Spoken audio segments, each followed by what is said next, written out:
Okay. You giving everybody this thing, right? Yes, it's in their binder. It's fantastic. Go ahead and stand there so I can see if your head gets cut off. Okay, good. Okay, it's recording. Yeah, very good.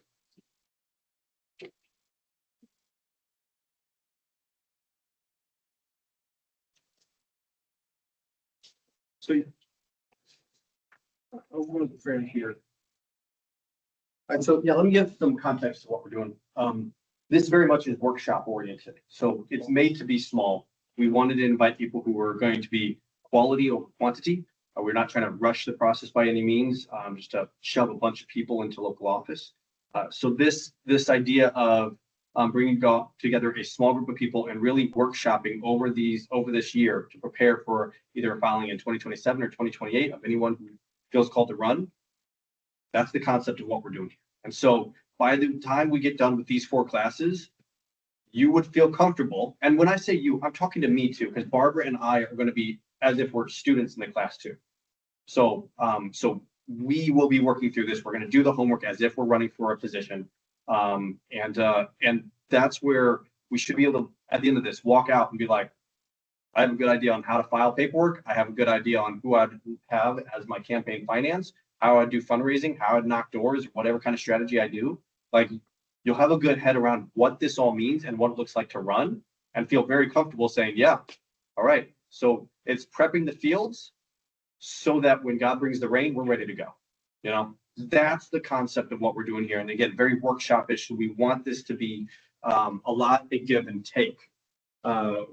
In that way, if you can't take feedback, you're going to have a problem taking feedback out in the world, right? Here's at least a place where we love you and we all have the same kind of mindset. So as we workshop this, coming in prepared, doing the homework is first, and then getting real feedback and saying, okay, how did that go? How does your pitch look? Or how does your strategy look? Or how do you think you would do on X, Y, and Z? And we want to workshop that to say, okay, what does that look like? So we want real life feedback so that we feel comfortable as we work through this.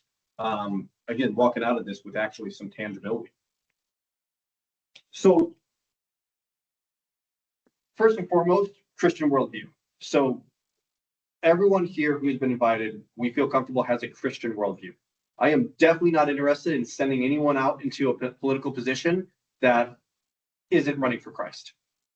If you're not living for Christ, I'm not interested in sending you. That's not a political statement. That is a very much a good versus evil statement. I am intent on sending good people out into the public, and I know that the only way that you really meet the definition of good is if you are following Christ.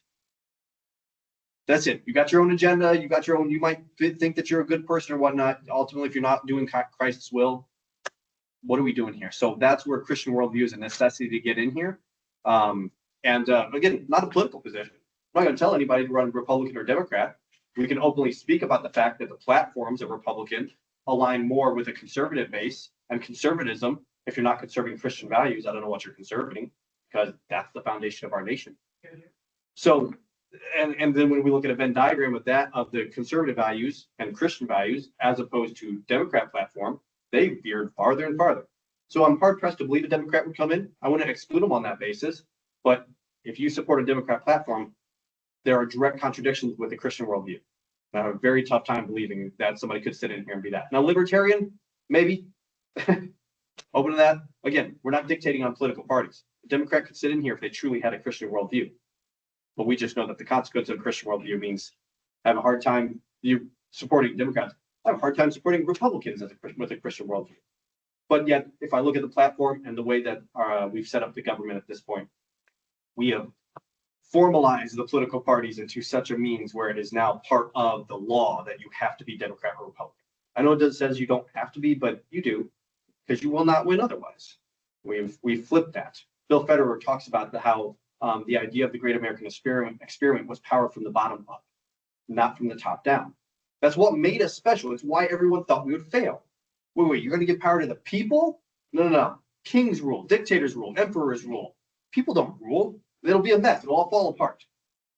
Revolution every 4 years? That's crazy. And so when we started off with this, power from the bottom up was how it was done based off of the ancient Hebrew system, where they had power from the bottom up, right? And they even had branches of government. You had Moses, who brought the law down from God in the legislative branch. You had the priests executing the law as the executive branch, and you had the judges being the judicial branch.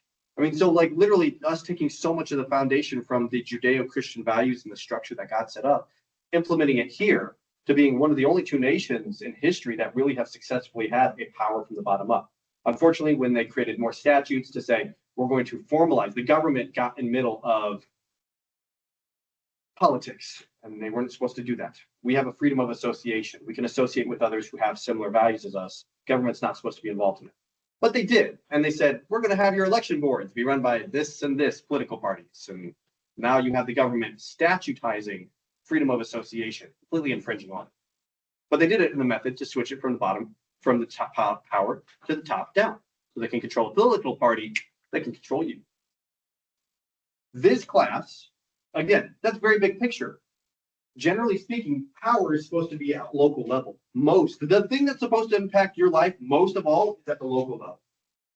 We're supposed to barely hear about the federal level. We're supposed to really, we're not supposed to be involved in this like hardly ever. National defense, yep. All right.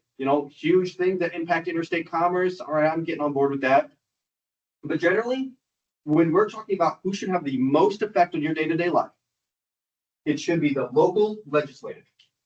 If you look at the Constitution of the United States, it's drafted Article 1, legislative, Article 2, executive, Article 3, judicial. Because legislative was first and foremost, judicial could have been the smallest, should be the smallest. In fact, the judicial branch, if the legislator wanted to, they could take this down to a single Supreme Court justice sitting at a table. Get rid of all appellate courts, all district courts, everything. Have a single dude sitting there. That's it. Like this is supposed to be the least impactful. Versus over here, which are local councils and boards. So this council would be like, your city council, town council, right? A county board. These are the ones that are going to should be the most impactful on your life. They have been, and in some aspects they are. Certain aspects of infrastructure and day-to-day actually transferring property, things like that, they do have an impact on that. And all government should be limited in some factors. So even their extent of impact on your life should be limited. And it relatively is. This should be the weakest, but yet how often do we hear about the Supreme Court cases making fundamental impacts on our entire nation, even down to our day-to-day decision making? It's an insane concept. Again, as we move through this, our goal is to bring a lot more power back here. We're not fighting against this, but I want to see Lake County specifically flipped into a conservative base of councils and boards, mayors and commissioners. And if there's somebody moves into judicial, you got to be a lawyer to do all this stuff. But really, this is what we're looking for. Elected positions at the local level that really stand for conservative value and become a powerhouse in that manner. Because the more power you control at that local level, it will filter up. Because that's the way that we were built and it's supposed to work. And if we're in line with God and God wants to bring a revival, he will flip that back. I'm going to just trust God on that. So it's not our job to flip the power all the way back, but it is our job to care about our local level and who we are. And so these local positions, you've been each given a resource guide. This resource guide lays out every single position within Lake County. Morris, you're going to have to remind me, are you to Lake County or Porter County? Lake County. You Lake County? Yeah. Okay. So yeah, all elected positions within Lake County are laid out in here. And so you can look through this and see exactly what your position that you're running for, whether that's a township or county, or whether you're going to be a city or municipality or a school board, when it runs, when it's elected again, and what you need to get on that ballot, what kind of qualifications you have to have. This lays out everything. We talked about ahead of time to kind of pick some of those, the places that you, positions you might want to run for, to give the conceptual, because we have to apply it. I just want to add that these are not actually ready copies. They're the messed up copies not getting out to the public. So the people in this room have the first copy, but please don't get them out or really show them too much to people. The new copy will be coming in a few months. And you guys have the first dibs on them, but unfortunately they're the false. Yeah, we're going to revamp them. They're going to be 2027, 2028 versions. So we're going to update them and reprint them. It is a shame that they didn't print very well, but that's all right. We're going to trust God's timing in this. That was not a surprise to him.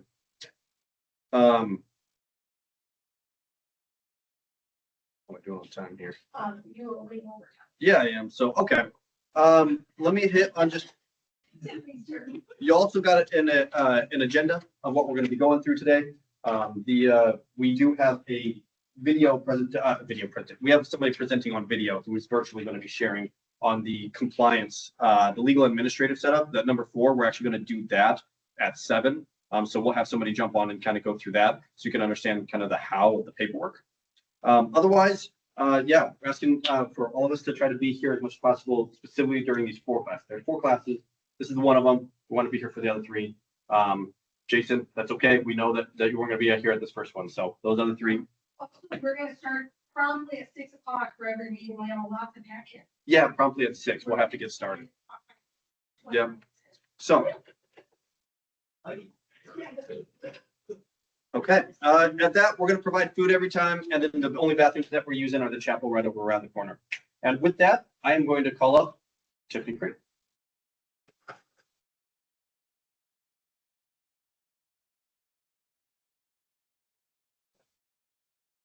Good evening. Good to be here with everybody. Imagine that a person enters a courtroom and they come before a judge, and this person starts arguing passionately about a case. They're emotional, they're confident, they're loud. But after a few minutes, it becomes clear they don't actually understand the law. The irony of it. They don't know the Constitution. They don't even understand the role of the judge. They don't even know the process within which they're operating. But boy, they're passionate, they're opinionated, and they're loud. So no matter how passionate this person is, no matter how sincere they may be, they're simply not going to be effective. In fact, they're probably going to do more harm than good. The reality is that a lot of people who are engaging in politics fit exactly this description I just gave. They're passionate, they're loud, they're opinionated, but they're not grounded in truth, structure, or understanding. We need to talk about identity. Our first and foremost identity is not our occupations. It's not even our marital status or how many kids we have. I'm going to talk about 3 levels of identity and emphasize where we as Christians need to always come back to when it comes to identity. First and foremost, we're Christians. That is the predominant identity level of the 3 that I'm about to touch on. We are Christians first. And that means that our worldview is not shaped by culture, media, or political party that we identify or affiliate with. Our Christian identity is shaped by Scripture. And that's why we, Public Square Ministry, require the Christian worldview class before this class, Elective Pathways.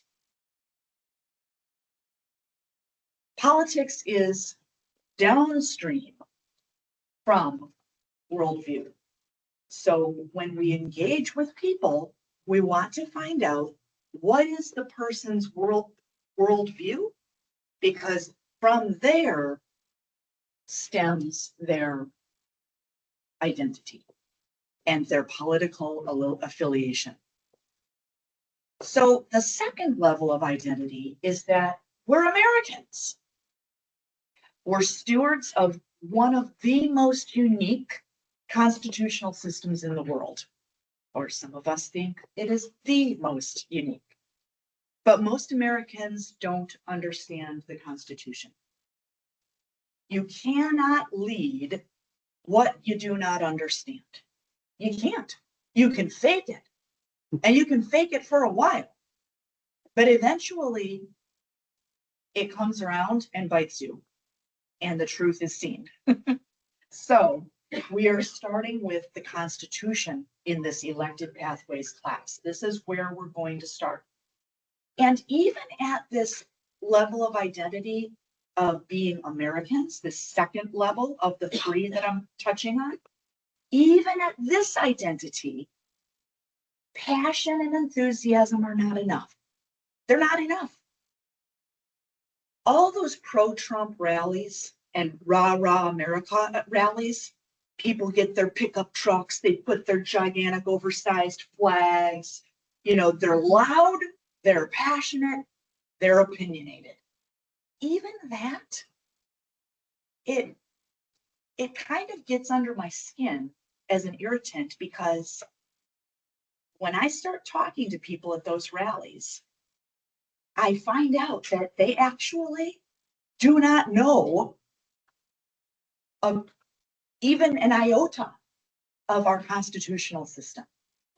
You start asking those loudmouths at pro-Trump, pro-America rallies questions about how they feel about our constitutional system. They often don't know. They do not know. And it becomes very clear that their passion and their enthusiasm stops at the rally, where they get to be loud mouths. So what we want as Christians is to take all those enthusiastic, passionate, opinionated loudmouths and funnel down, distill it, if you will, down to those from that kind of passionate group, down to those within it who actually are willing to take the time to get educated and lead with humility and purpose according to God's commands. That's where we want to focus. And in fact, that's what we've been trying to do for the last few years of running this public square ministry, is it not?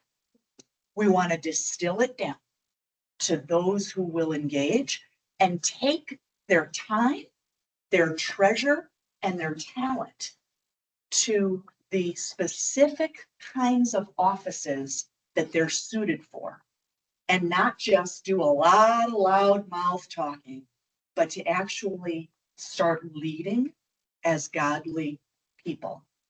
So finally, the third level of identity is that we're Hoosiers.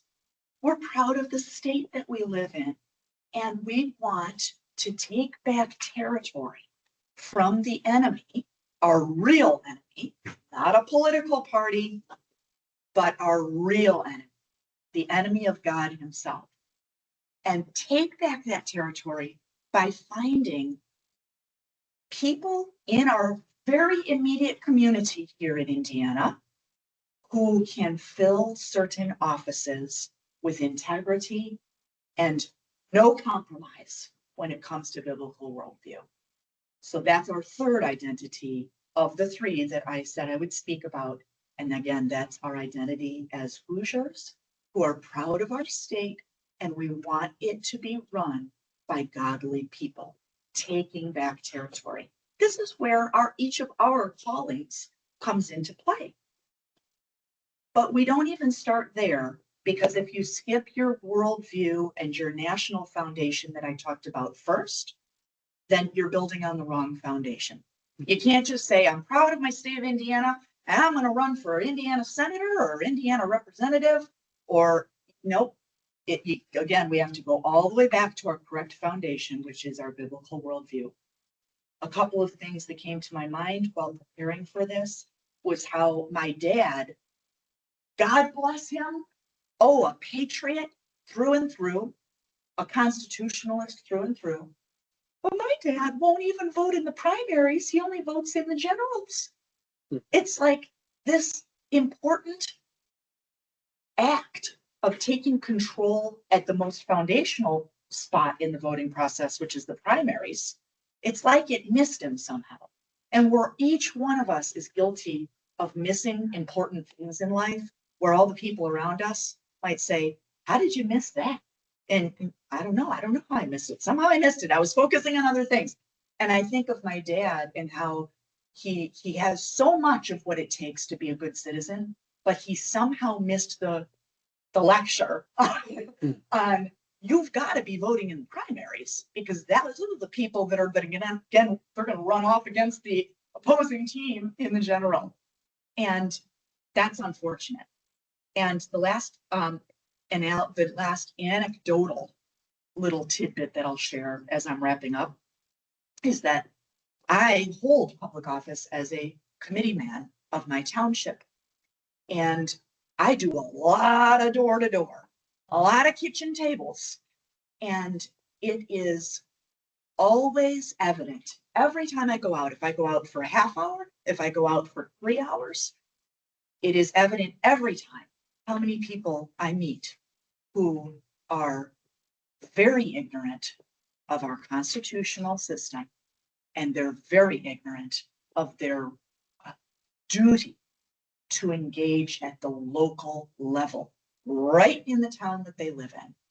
And fortunately, in these conversations with people at their front doors or their kitchen tables, I do find much joy and satisfaction in how many of them say, I learned more in 5 minutes with this conversation than I did in 5 years. So people are appreciative. They may be ignorant about our Constitution or their duty to participate at the local level, but once they're given even a little bit of education and encouragement, they're very appreciative.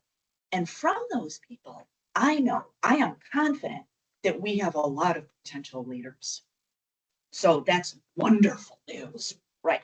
But we have to get to them, to their doors, and get them into church and engage with them and get them moving down the pipeline, because ultimately, what is public square ministry trying to do? We are trying to create a pipeline of viable, godly candidates to take over positions of office. So super, super encouraging when we find out how much potential is out there.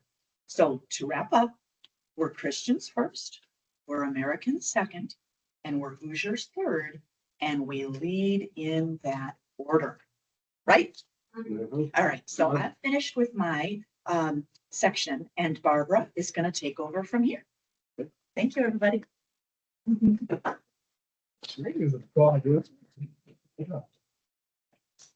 So yes, actually Tiffany just described to you how when she starts talking to people and they learn, then they get involved, or, their potential to get involved. That's really, I was sharing with her before class today, that's really how I became so passionate, is from talking to Tiffany. So I love that part of your story. Does everybody in here have a mobile device that is charged enough to use for 20 minutes? If not, I have iPads I can grab, but you want to grab your mobile device out. Perfect. So while I get the screen up and loading, I'm going to just share a few quick. Tiffany, did you share the statistics or no? No. Okay. Okay, perfect. Got it. Yep. Okay, so very quick statistically wise, most Americans don't understand the system that they live in. Tiffany touched on that. Only 5% of Americans can actually pass a basic civic knowledge test that's made up of citizenship questions. More than 70% of Americans fail basic civic quizzes on how government works. Only 1 in 4 Americans feel confident explaining how our government works. And even something as simple as the First Amendment, most people can only name 1 right, or sometimes none at all. And so out of the 5 rights that are in there, and while 70% can name the 3 branches of government, that still means that there are millions of Americans that don't even know the 3 branches of government. And I will admit and tell you that a couple of years ago, when Isaac first took over Public Square Ministry, I was one of the Americans that did not know we had 3 branches of government or what they were. But I will encourage you, because what we're about to do now is we're going to take a constitutional quiz, a U.S. Constitution quiz. We're gonna do it in fun style. So when you guys get a moment, go ahead and scan the QR code. You're not gonna see anything on there yet until I activate the quiz. You can scan it and get it ready. But I want to encourage you because when, like I said, when Isaac first took over this ministry, I didn't know the three branches of government. So I could have taken this test and got about a 3%, maybe a 5% if I had some lucky guess. It's going to be relatively quick, even though there are technically 100 questions, but I timed it out to take about 20 to 25 minutes. And so, but we're going to take it, and these are the same questions that if somebody wants to become an American citizen from anywhere else in the world, these are the same questions they're asked. So there's a set of 100 questions. They only get asked 10 of them at random, but you have to just answer open-ended. What you'll see today are multiple choice. So our test is a little bit simpler because we at least get choices to choose from. They don't. They have to actually write out what the answer is, but they only have 10 questions, not 100, but they're pulled from these 100 questions. So we're going to do all 100 of them as a group. And I would like everybody in the room to do this, including my love Isaac. Thank you. And so he hasn't done this yet. So I took the test today to see how long it would take. I had AI put the test together for me, so I didn't pre-know the answers. And I got a 73 out of 100. Okay, 3 years ago, I didn't know there were three branches of government.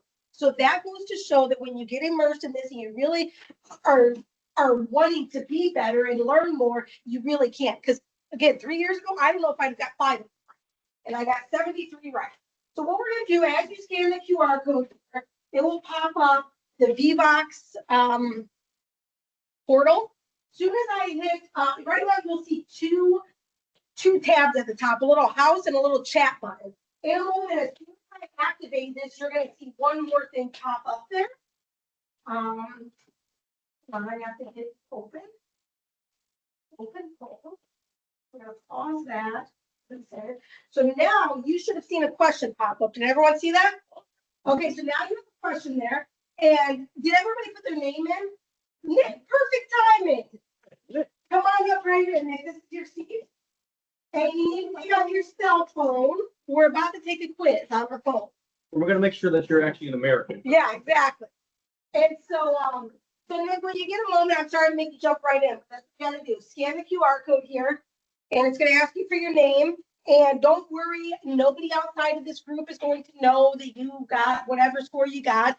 I might utilize the data to say, hey, out of 4 students or out of 8 people, this is what the average was. But I'll never say, like, Diana missed this question. Can you believe that Mike didn't know the answer to this or whatever?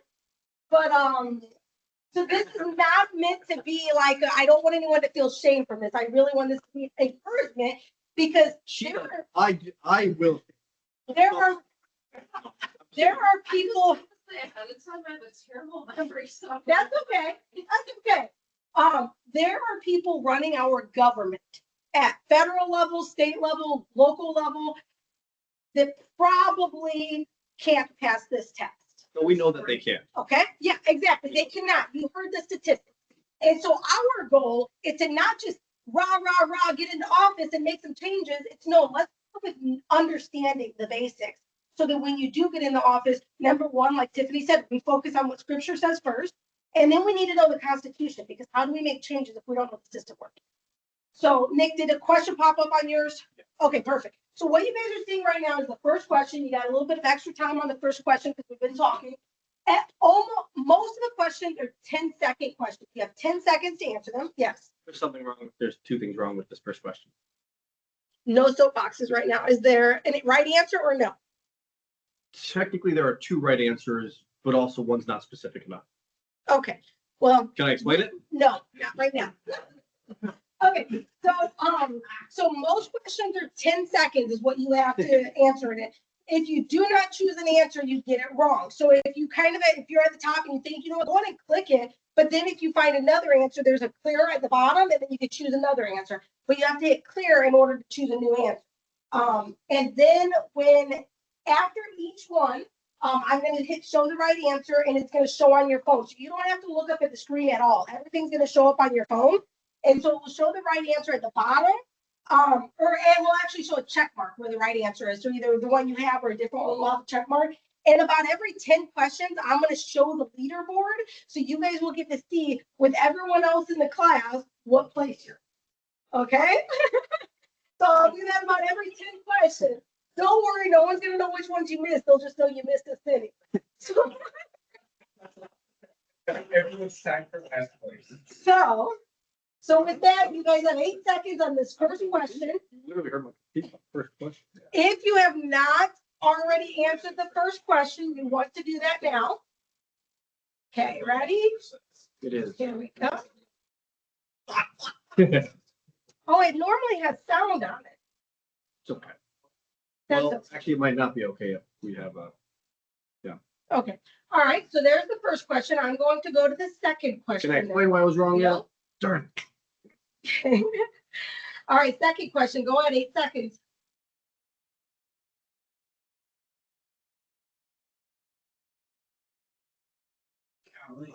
Okay. Oh, I forgot to show the answer. I didn't get to vote. Here, I'm gonna reopen that second one real fast. Okay. I know. All right. Open back up. Yeah, I'll pause this one for a second. There are some that I've changed to 15 seconds, but most of them are 10. Okay. All right. So there's that one. Now I'm going to show you the answer on your screen. Okay, did you guys see all your answer? Yeah. There you go. And then let's go to question 3. Go ahead.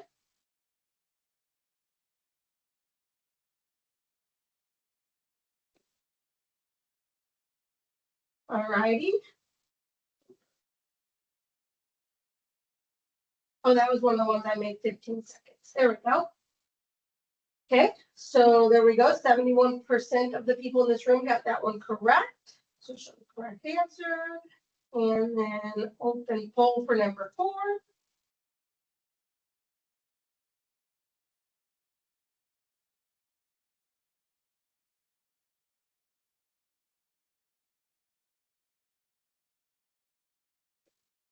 I'm gonna turn the TV off on this one, so you guys can just focus on your own buttons, because it's actually confusing my brain right now.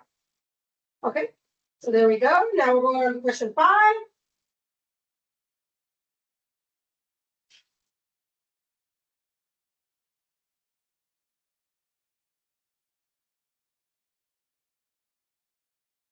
There's the correct answer. Now I'm gonna show the leaderboard on your phone. Okay. So Tiffany, look at you. You guys all see that? Does it show what place you're in? Does it show Tiffany's number 1 or no? It just tells you what place you're in? No, I don't even see my name on. Fourth place. Okay, perfect. Cool. Is that based on how quickly you get? Yes, it's based on both correct answers and the amount of time it took you to get a correct answer. Considering I can't see anything with my contacts in, no, I was doing this. That's okay. Too bad in fourth place. Yeah, not bad at all. Did everybody see the leaderboard? Yes? Okay, I want to make sure we'll get the correct. We have, we only have 17 minutes to prove. Okay, let me go to the next question. We're gonna go through these pretty fast, so go, just watch them and think.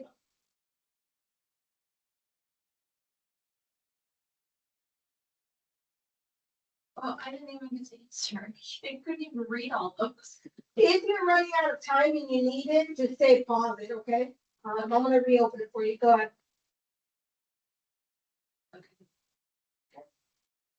Did everyone get in? 7 people? Do we have 7 in here? 4 or 7? Yeah, okay. All right, let me go to the next one. So I'm gonna try to get through these pretty quick for you.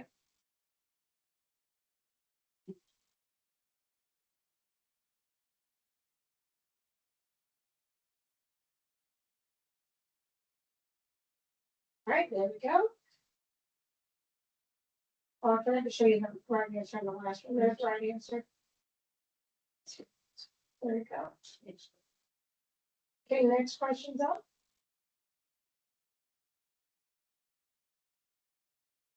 I'm gonna need time for this. Okay.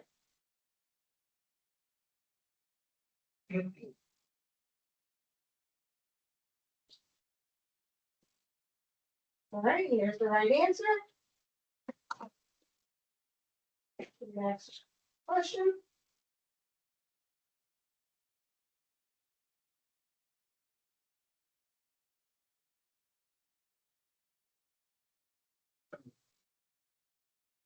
Can't see the answer. Can you? Yeah, get clear at the bottom, Oh. and then you can choose a new one.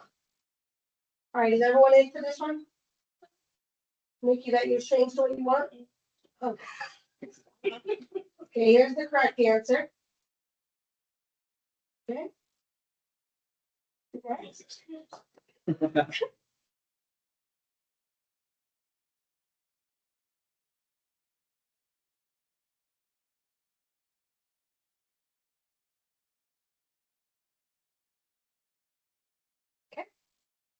Here's the correct answer. You guys are seeing what the correct answer is, right?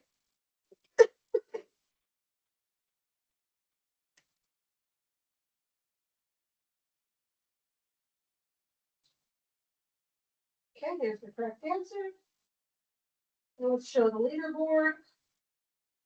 Tiffany, go, go, you're beating Isaac, I'm so proud of you.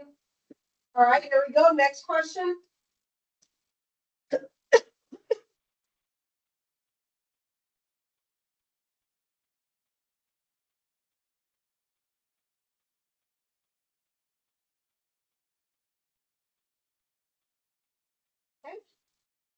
Here's the right answer.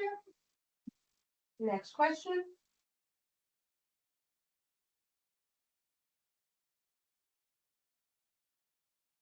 Okay, here's the right answer. Next question.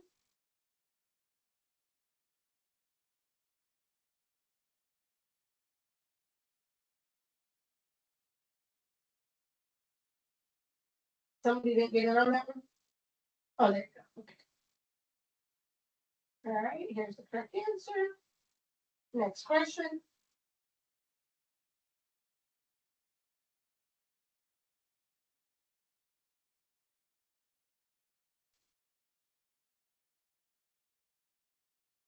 Did somebody not get it on that one?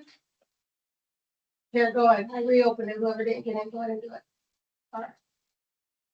All right, 100% on that one. That was the first one we got 100%, I think.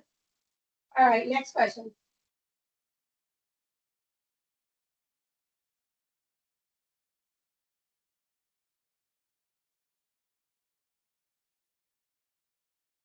Okay, here's. I got 7 in, so did somebody think they didn't get in? Something there. Do you need to change your answer? You did? Okay, good. Oh, I know, I did wish to do after after I saw it. I didn't show the answer yet, did I? Yeah, you did. I did, okay. Yeah. All right. All righty, so then the next question.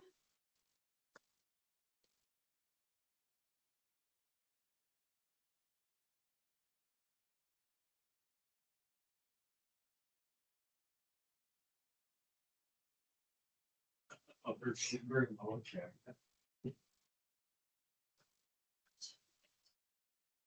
Okay, yeah. I don't know. Being upper chamber. in the- One person, so that isn't really on this one yet. There we go. There's the correct answer. Next question.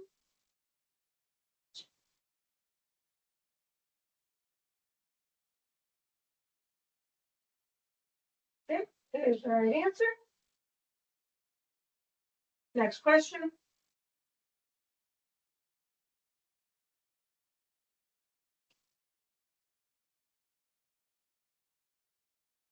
Okay, there's the right answer. And next question.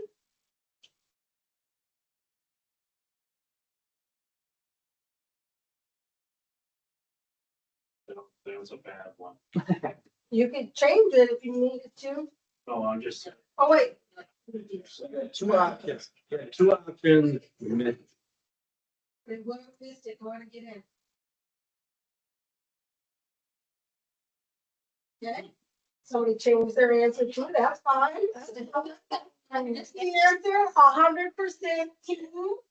Okay, let's show the leaderboard, let's see where everyone is. Oh, Isaac passed up Tiffany. And Diana hanging on in fourth still. Great job. All right, next question. Who's ready? I know, right? I'm pretty impressed. Here we go. Next question.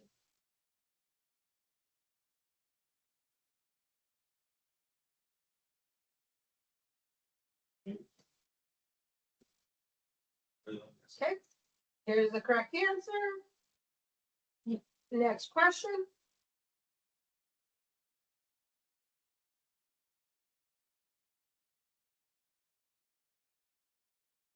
Okay, here's the correct answer. And next question. My favorite buddy. Yeah. Okay, 100% again. Here we go. Next, oh, right answer. There you go. No, his name is like on the senior citizen buses. All right, next. Next question. Go.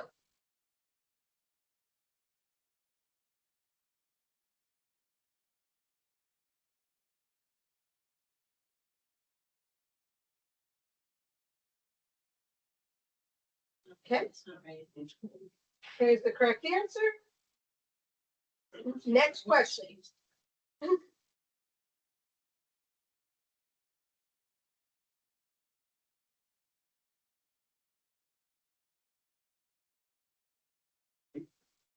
Okay, you got somebody get it?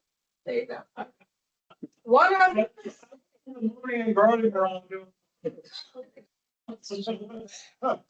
All right, ready? Go.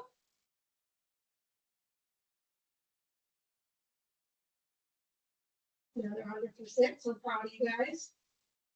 Go ahead. Next question.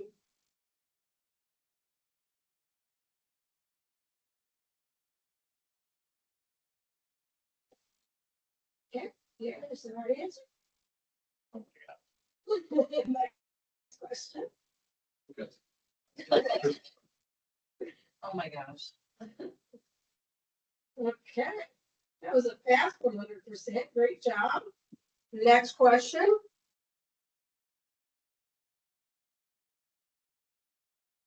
Okay. Good job. 100%. Man. One more question and then we'll do a leaderboard.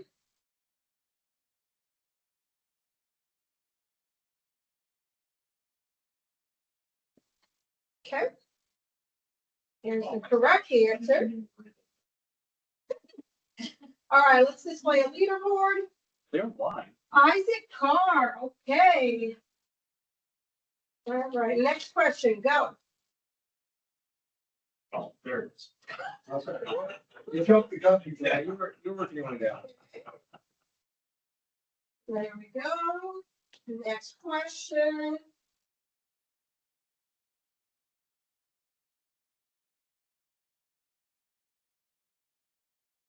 Okay. Here's your right answer. Just one first. Next question.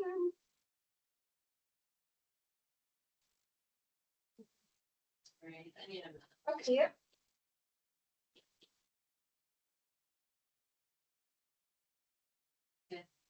Okay, here's your right answer.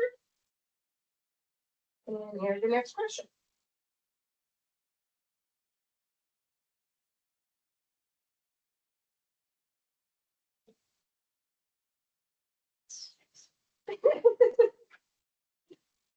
At least you get multiple choice though, right?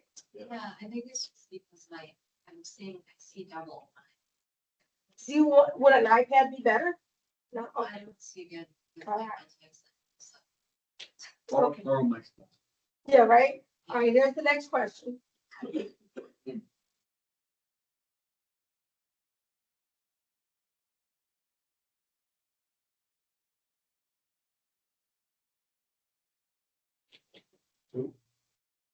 Well, it's close. There we go. All right, 100% there, guys. Great job. Next question.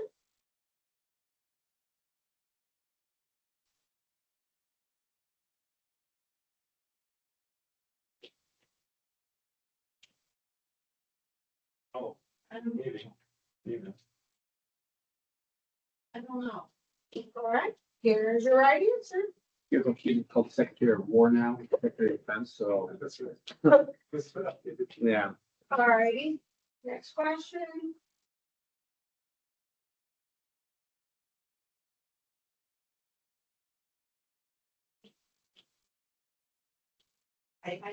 Oh, let me reopen it, go ahead.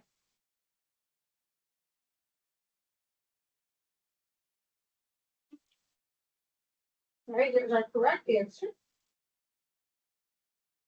Next question.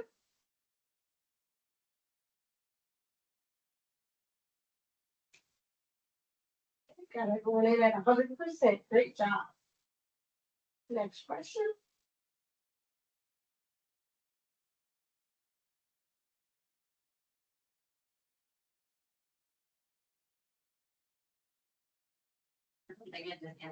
All right, here we go, here's the correct answer.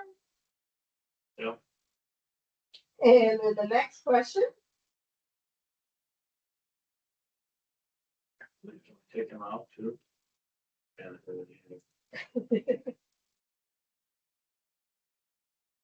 All right, here we go. Correct answer. Next question.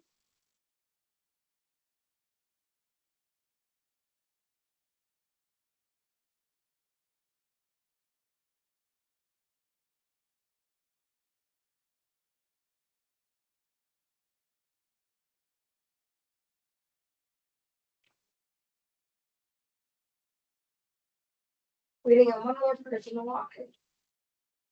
I've been pausing the timer, I noticed everyone's not trying to kill it. Here's your correct answer. Let's look at the leaderboard. Isaac, Tiffany, John, okay, top three. Hey, you know, let me just say, those three are leaders of Public Square, so that's evident. They should be top three, honestly. I know. All right, here's your next question.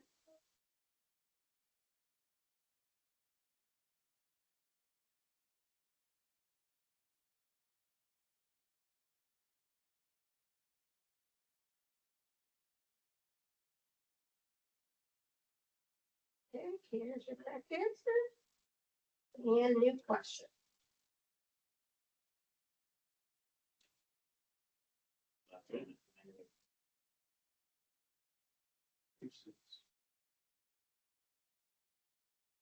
Got everyone in. Here's your correct answer. And your next question.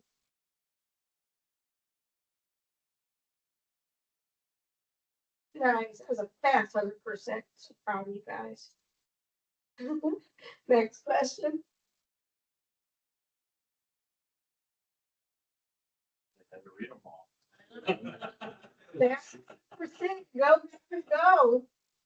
All right, next question.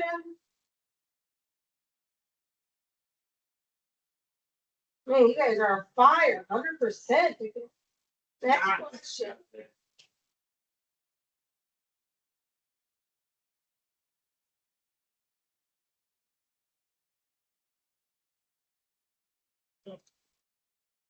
Okay, next. There we go. Answer that one first. No, Look at you. Next question's up.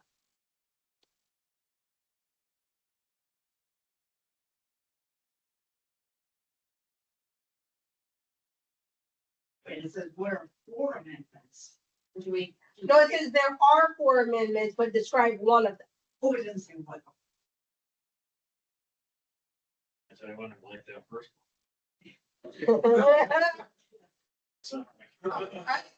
Hopefully you can call it back there. 100%. Next question.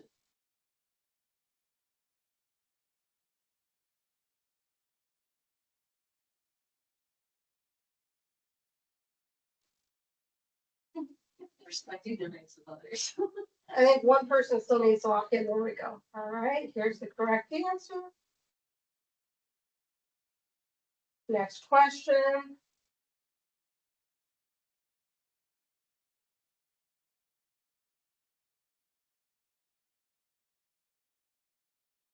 Oh, hold on, we have a few people that didn't get locked in. Go ahead, reopen.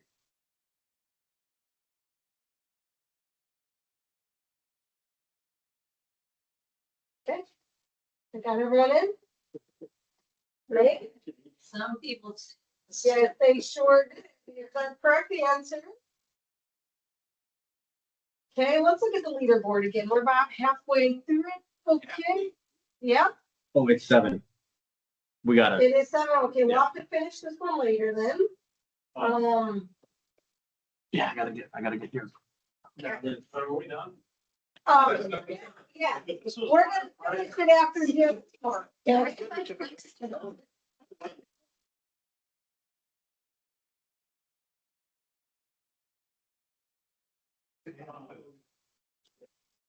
Yeah, so we're gonna take a little break while we get Derek here. Later, hopefully we make up a little bit of time to do more of the questions. Yes. Otherwise, you'll have to do them on your own time, and that means you'll have to do me personally if I could do this. Okay, that'd be even more embarrassing because then I'll know exactly what you did right in. Can you hear me? Yeah. It's going well. How about yourself? Good. It's a little dark in my office already. That is all right. We'll turn off the background blur. Okay. So we have some of the several students here. Hello. Okay. So here, what we're doing today, I've given you a little bit of background here. Everyone here is looking at running for local office, or heavily involved in politics and government in some manner. So, what we've asked today is to say, hey, some of us are brand new, right? Even myself, like I'm going through this as if like, hey, first time, and I don't have a bunch of understanding with regard to some of the compliance and reporting and all of this stuff. So we'd love to first hear an introduction from you, and then I'm just gonna let you take it away, and then we'll see what kind of questions everybody has. So. Okay, great. Yeah. You guys will have to speak up, obviously, but feel free to interrupt me at any time or wave your hand so I can stop if I'm talking. I'll admit, at the very beginning here, we just went through, I don't know, is anyone in here filing campaign finance reports currently? No, all of us, we should be prepared. We're trying to prepare a year in advance, right? Okay, great. So we're trying to do this Today well ahead of time. was the local and county deadline, and Wednesday was the federal deadline and statewide deadline. So if I'm a little slow, just cut me some slack, and I'll catch up as I go. So yeah, just let me see. I have a presentation. Is that visit? Or how can I do that? I got to share my screen. If you share your screen, it'll work. Okay. You're on actually a very big screen for us. Oh, cool. Okay. Yeah, you're on a big flat screen TV, so we can see that really well. Oh, nice. Okay, let me figure out how to. Okay, this will work. Okay. I do appreciate you guys accommodating, doing it virtually. Do you have some other virtual presentations today? Not today. We might have some more in the future, but today it was definitely, with where you're located, it was definitely worth having you virtually. Yeah. That was way better, especially on this today. Yeah, I was a little worried I wouldn't be able to make it if it wasn't virtual. So thanks. Okay, right now I'm just trying to figure out how to control the presentation while I'm talking. So, okay, that works. Cool. Okay, so yeah, my name is Derek Hugo. I run a company called 3 Point Advisors. We are a compliance firm based out of Indianapolis. We primarily work in Indiana, though we have some straggler campaign committees in other states such as Iowa and Texas. Just kind of word slowly gets out there and you end up kind of collecting a random group of candidates as you go. Basically, I got my start in 2016, right after college, working for then Governor Mike Pence. And right after I took the full-time job with him, he went and ran for vice president. So at first that was kind of scary, but then Eric Holcomb took over. He won. He replaced him on the ballot. It was a race kind of with the state committee there. And so then I was immediately thrown into doing compliance for a governor's race. So I've been doing that since. At this point, I've served as treasurer or assistant treasurer for probably 70 plus political organizations. I've worked for over 3 governors, Pence, both of them and Braun. For Braun, I did his fundraising committees through the general election. And we've done federal, state, local committees. So today we're obviously going to mainly focus on local committees. But if any of you are interested, we've done super PACs, presidential level with Mike Pence and America First Works supporting President Trump. So if there are any nerds in the room that's just wants to learn more about compliance like me, feel free to interrupt as we go. I'll sprinkle some federal stuff in, not to confuse, but just to kind of like, hey, if you see this, this is what it means. This is different from what you're doing. So don't let it, just familiarize yourself. Don't let it panic you or anything like that. And then I started my company in 2025. There's 4 of us now, so it's what we do full time. So topics we want to cover today, we're going to talk about where to file, when to file, the forms that you file on, the format. Then we'll briefly go into contributions, expenditures, disclaimers, and then where you can find other resources. Because if you're preparing a year out, this will be the first time you're hearing this. And in a year from now, a lot of it will have escaped because there's a lot more exciting things to talk about when it comes to running your campaigns. But then you will be immediately thrown back into this when you go to file your campaign committees. So I will show you where to go back to find out some of the things I said. And obviously you'll refer to your notes and whatnot. So where to file? Today we're mainly going to probably be talking about county election board. Everyone's planning to run. If they do run locally, I'm assuming. I can't really see nods or anything, but is that correct? Yeah. Okay, Yes. yeah. And then state legislative candidates, they are required to file with the Indiana Election Division. So when I give this presentation, normally I would say you are required to file in one of these 4 regulatory bodies: Federal Election Commission, Indiana Election Division, County Election Board, and the IRS.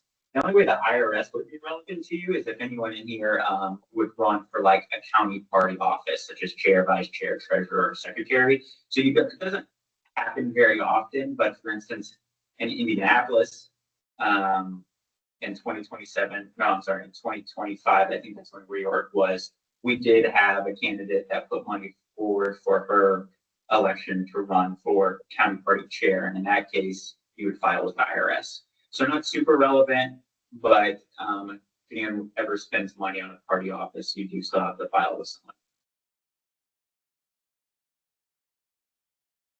someone. So where to file, as we kind of said, local candidates are probably likely filing with their county election board.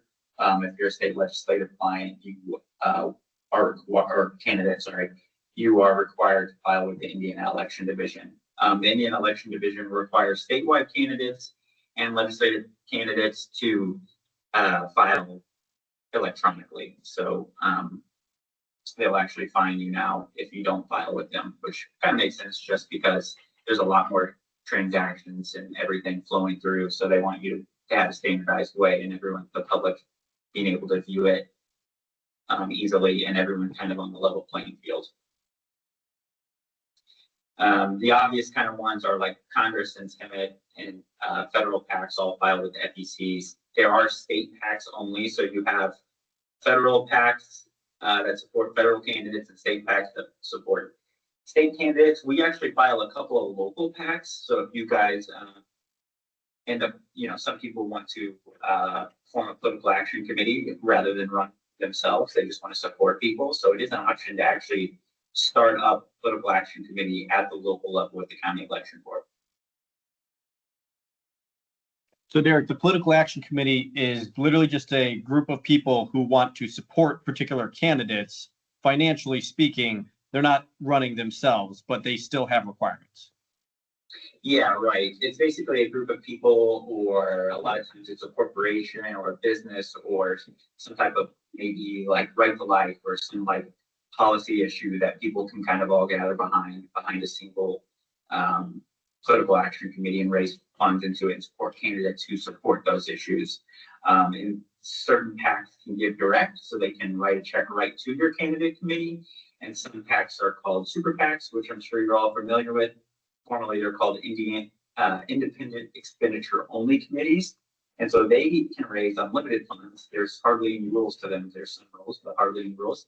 And they can only do independent expenditures. So the key there is they cannot give money directly to candidates because they can raise from unlimited sources, but they can still support candidates by doing independent expenditures. So we see those a lot, especially in federal elections. They're starting to take over a lot of what traditionally would have been done by like a presidential candidate or even a Senate candidate. Sometimes you see super PACs taking over a lot of those activities. So they're expanding all the time. So Derek, I want to follow through with your comment. You were talking about right to life as an example. So right to life, as long as they don't use candidate names, they can do whatever they want. The moment they start supporting an individual candidate by name, they now have to file with the county or in state or wherever. No, sorry. Ask your question again. I was led to believe from your comment that if Right to Life, a local, let's say, local chapter of Right to Life, as long as they don't endorse it, we can say, hey, we believe in life from conception to natural death. They can say that all day long.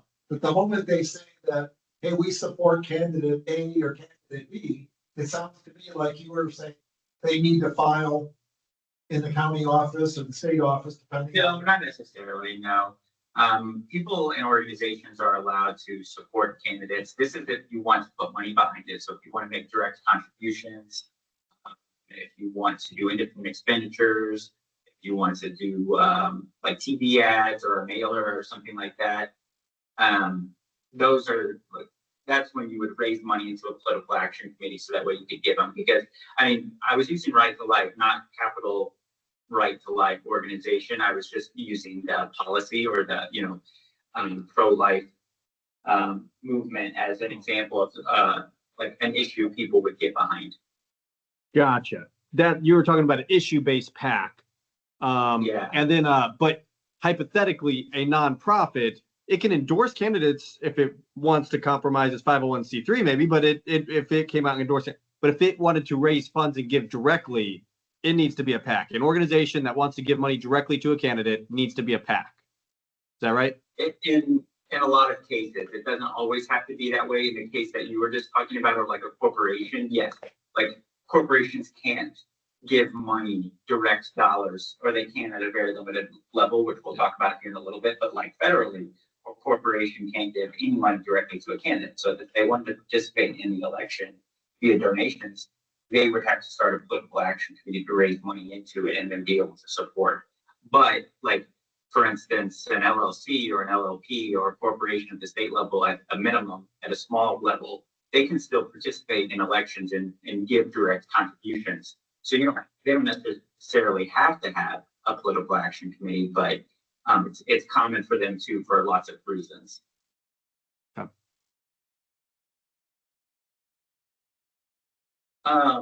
This is an example of the schedule for 2026.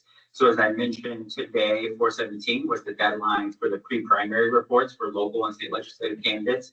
That period, as you can see, can you guys see my mouse when it? Yes.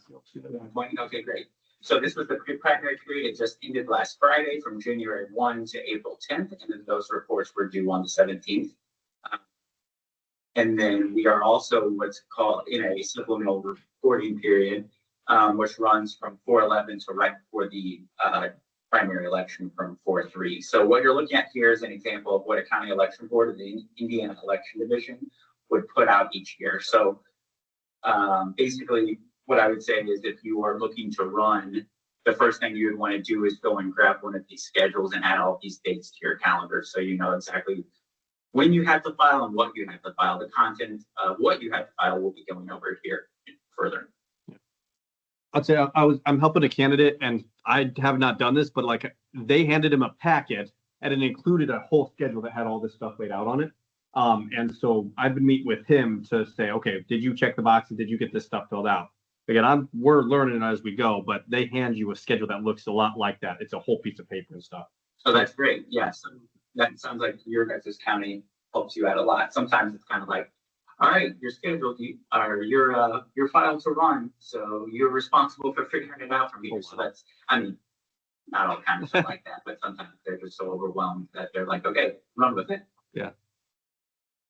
Here's an example of a statewide committee. So statewide committees such as governor, lieutenant governor, secretary of state, and whatnot, they have a different schedule compared to local candidates. So what we're looking at here is an example of a statewide candidate that's not on the ballot. So they have to file 2 times if they're not on the ballot. They'll file a semi-annual report in July, which covers the first half of the year, and then in January, which covers the second half of the year. So, for instance, if you were interested in Governor Braun's activity with his candidate committee for governor, you would be able to see in July what he had done for the first half of the year.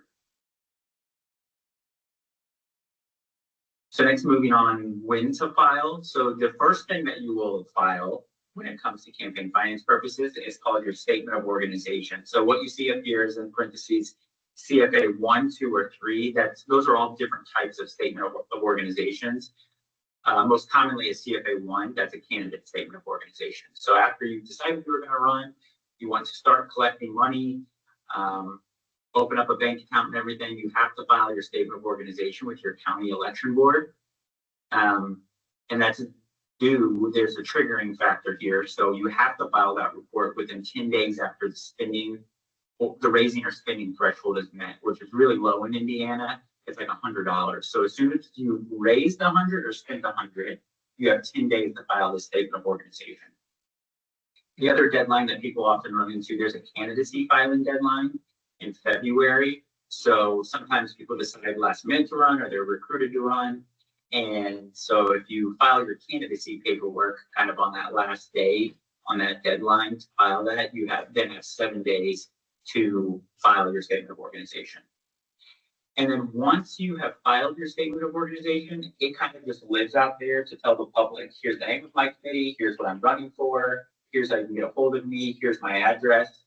And then you don't have to mess with that again until you have a change. And if you have a change, such as address, you're running for a different office, you changed your treasurer or chairman, then you have 10 days after that change to amend your statement of organization. Otherwise, it will just live at the county election board for people to be able to see for the public. Hey, Derek, I'm going to ask you a question. Yeah, that is very basic. I'm talking 101 in this way. When you say committee and treasurer, like I said, I've never ran for an office before. What is a committee and treasurer? How does that apply to me as a candidate? So you have to file your candidate committee when you run for office. It's the organization, it's kind of like the entity that allows you legally, it's called a 527, to raise and spend money. So it's not taxed. So every candidate has a candidate committee. As you can see in this first section up here, the statement of organization, you're required to have a candidate committee regardless of whether you raise money or not. So that's the entity that formally exists within law to be allowed to raise money. And then to do that on your statement of organization, you have to appoint a few officers. So you have to have a chair of your committee and you have to have a treasurer of your committee. We're just moving a little bit. Oh, okay. I thought we'd bring it closer to us. Yeah. What'd you say? I thought we'd bring it closer to us. Oh, okay. Yeah, I can't see it very well. And so, yeah, there are people, and a candidate can serve as their own committee chair or treasurer, but you have to have officers to your committee to establish it. So basically, when I filed for my candidacy, I could be my own chair of my committee, but I have to create a committee, and then I'll probably find somebody to sit as the treasurer, who's going to help make sure that the money's taken care of. Yeah, that's a good option. You see a lot of people serve as their own chair. You sometimes see people serve as their own chair and their own treasurer. Okay. So after you file your statement of organization, then you will file your receipts and expenditures report. This is called a CFA 4. So we've seen CFA 1, 2, and 3 are statement of organizations. And the CFA 4 is the receipts and expenditure report. That's the bulk of what we'll talk about today. That is what you interact with the most. That's how you disclose all of your financial activity. And that's what the schedule I was just showing you previously. So that's the one that you have to file, like what I just filed today for several clients. We're disclosing all of our financial transactions. Outside of that schedule that they put out, there's 2 other times when you might file a receipts and expenditures report, or CFA4, and that's an outgoing treasurer's report. So we were talking about how you have to amend your statement of organization when you have a change of information, but if you have a change of treasurer, it triggers this outgoing treasurer's report. So it basically gets a new clean slate for the new treasurer to come in, and that's due 30 days after a vacancy. The other time that you would file a CFA for is a final or disbanding, when you want to close your committee. So it doesn't matter if you lose or you retire or you've not raised any money or you've not had any activity. If you have a committee that's open, then you have to file those reports by that schedule. Otherwise you can get fined. So a way to not do that is if you retire or you don't hold the office, you lose, all those scenarios I was just talking about, you have 30 days to file your disbanding report. Once the county election board accepts your termination, then you know you don't have to file those reports anymore. And then another thing that you'll file quite a bit is if you're a candidate, this is only relevant to candidates. So if you end up with a PAC, or if you're involved with the county party or in any way, this is not relevant to them. So these are only for candidates. You have what's called a supplemental large contribution report, or a CFA 11. And those are triggered by certain contributions, certain contribution amounts at certain times of the year of election years when you're on the ballot. So we'll go into detail, but basically candidates have extra filings, extra disclosures to do at certain times of the year. Here is the schedule for this year. So no one's a candidate this year, but this will be very similar to when you all decide to run. It'll be these 3 reporting periods throughout the year if you're on the ballot. And then you'll have the 2 supplemental reporting periods. The supplemental reporting periods, by the way, are what I was talking about down here with this large contribution report. So these are the times of year, and they're always around an election. They're associated with the election, primary in general, and that's when you have to file those reports. And then they're always due 12 p.m. local time. And then, as I mentioned before, schedule is released yearly by the ID. Statewide candidates, if you decide you want to run for a statewide office, when you're not on the ballot, as we said, you have 1-2 times a year. When you're on the ballot, you have significantly more reporting periods throughout the year. They start out, as you can tell, very clean, quarterly. And then when it gets near the general, they've got they snuck in an extra one there from 10-1 to 10-21. And then they have 4 supplemental periods that are associated around in between when a reporting period ends and a due date happens. Statewide are also unique because they're required to file these CFA 11s or large supplemental reports anytime they receive a contribution over $10,000. So regardless of what time of year it is, whether they're on the ballot or not, if Governor Braun receives a contribution of $10,000 or more, he has 7 days to tell the public he's received it. So you can go to the Indiana Campaign Finance website, type in Governor Braun's name, and you can see who's given to him this year $10,000 or more, even though he's not going to file a report until July. And so candidates like Braun, Secretary of State candidates, they're always very active. So you will see quite a few of these supplemental large contribution reports.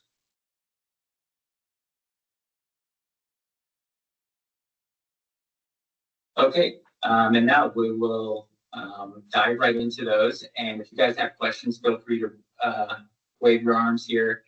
It can kind of get confusing to people. Sometimes it's just the way I explain it, but I try to get it down and simplify it a little bit, because what happens is we explain CFA 11s and the candidates are like, well, dang, I just don't want to take this type of money. But that's not the point. The point is they're easy to file. They're not anything to be like cautious about. You should still take your money as much as you can get, but we're just going to focus on the legislative and local candidates. So during these times of year, right before a primary in general, during the supplemental reporting period. So during this period, if you receive a contribution in excess of $1,000 or more, you have 48 hours to file a CFA 11. So key question, 1,000 Yeah. or more or over 1,000? What's the key word? Yeah, 1,000 or more. 1,000 or more, so it's not, it doesn't start at 1,001, or it starts at 1,000. If you get a contribution for $1,000, you have to file it, and anything above $1,000, you have to file it. That is a lump sum and aggregated. And it's So during that period, between 411 and 53, we're seeing here, like we're in the middle of this right now for my clients. Say a donor, Derek Hugo, gives a local client $500 on 411, and then he gives them $500 on 412. That second $500 totals $1,000. He then has, the candidate would have 48 hours to file that CFA 11 notification. And that, just like in your example with Ron's campaign, that within 7 days you could see that.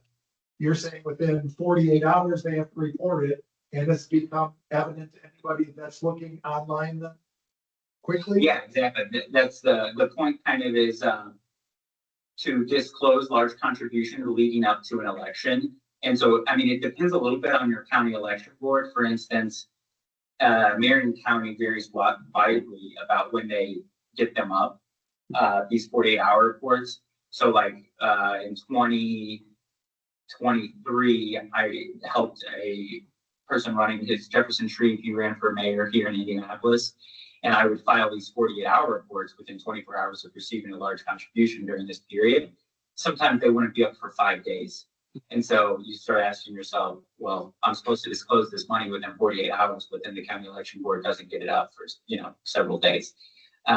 So that part I can't answer for sure when the public will see it, but I would just assume that when you file it, the public's going to see it. And where do you go to see that, Eric? You would contact your county election board. So sometimes they're in Indianapolis, you can find them online. For state legislative candidates and statewide, you can find them online. Your county, you might have to call and ask for it, or you might have to show up and ask for it. I have 2 questions. Okay. The first one is, so the thing starts on 411 for this, the large contribution. If somebody gave a large contribution on 49, does that mean that does not need to be disclosed on this form? Correct. But it would still be disclosed in the reporting period, the normal reporting period. Correct. Okay, and then my second question is, when people are donating to your campaign, tax things, like you have to pay taxes on that money coming in? The committee does not have to pay taxes on contributions. If the committee were to invest their funds in a CD or investments of some type, you would have to pay taxes on that. Most people just don't do that. But the contributions are not taxable, so you don't have to do that. And then also it's really important to note, people who give you money, just because you're not paying taxes on it, you're not like a charitable nonprofit. So those people can't take a deduction for the contributions that they give you. Another follow-up question on people that want to stay under the radar. So Yeah, they give $999 on April 9th. And so they don't hit the 417, and they give another $999 in May. Is that second $999 become reportable because it's over 1,000 for that person for the year? Or is that person stay under the radar? so in your scenario, you got your first $999 on April 9th, and then your second one on May 1st, right? Yeah. Okay, so no, that would not be required. It's only, the aggregation only happens within the supplemental period. So that's a way of keeping. Yeah. It would be a way of keeping the contribution from Right. being public for a little while. But like in the scenario that you gave me, you said 4/9. So that person's contribution would be disclosed by today in this year, so like if you gave it on 4/9, I just filed all those reports today. So the public would be finding out about that contribution then. Oh, they're not getting the 48 hour, but they are getting the the April 17th reporting. Yeah, because they fell in that reporting period of January 1 to April 10th. Got it. Yeah.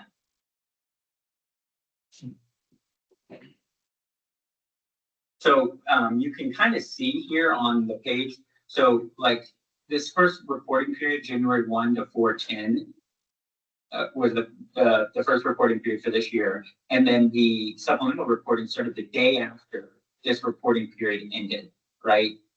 So what's happening is it's keeping large money from coming in and influencing an election leading up to the election, because otherwise you would just, there could be a scenario where you, a candidate could get a lot of money from someone and you just say, hey, I'd rather not the public not know that you're going to give me so much money. So why don't you just wait till 4/11, because I'm not going to have another report due till October, and the election will be over by then, so there'll be no consequences. So this helps avoid that scenario. If you were to get a large contribution on 4/11, you would have to disclose it. That's the purpose. So you can see the general has its own as well, that is right after the reporting period on October 9th. So, so yeah, the CFA 11 for large contribution reports, just to kind of reiterate, they're only during certain times of the year, and they're only 1,000 or more. So those line times you have to file that within 48 hours, and you're still required to report that on the appropriate CFA 4. So you're basically, in essence, filing it twice. You're filing the first one immediately within 48 hours, and then you'll include that same contribution on your CFA 4 the next time you have to file. I have a question. Are Yeah. any of these forms like available for you to do them online, or do you have to paper write them all? There's PDFs online.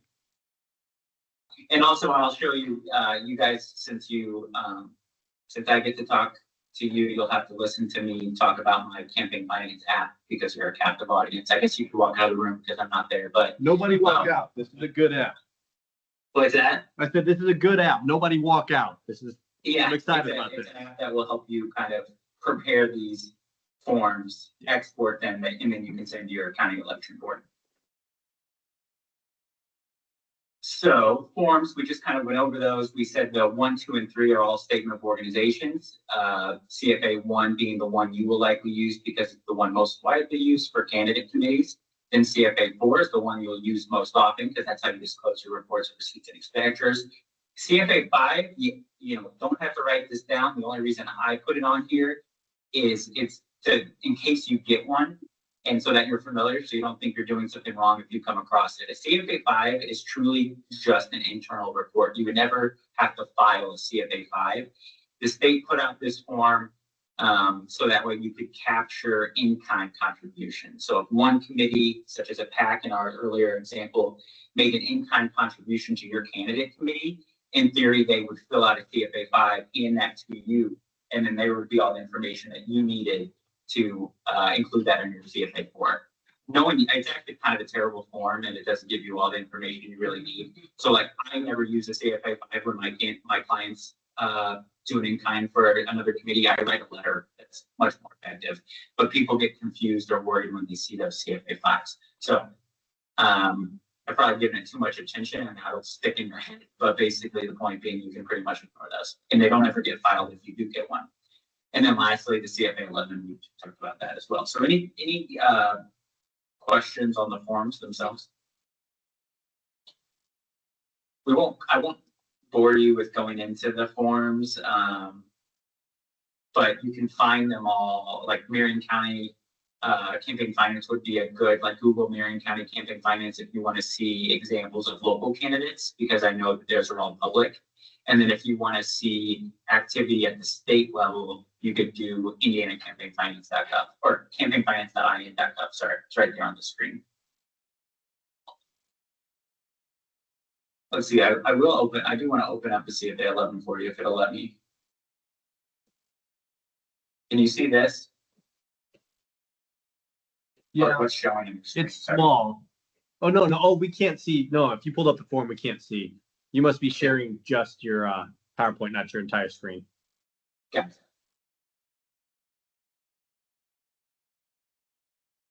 I'm gonna try to show you this. Oh, wow, the screen's bigger. I can see you guys.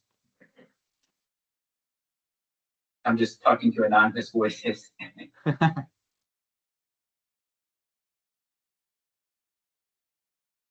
Okay.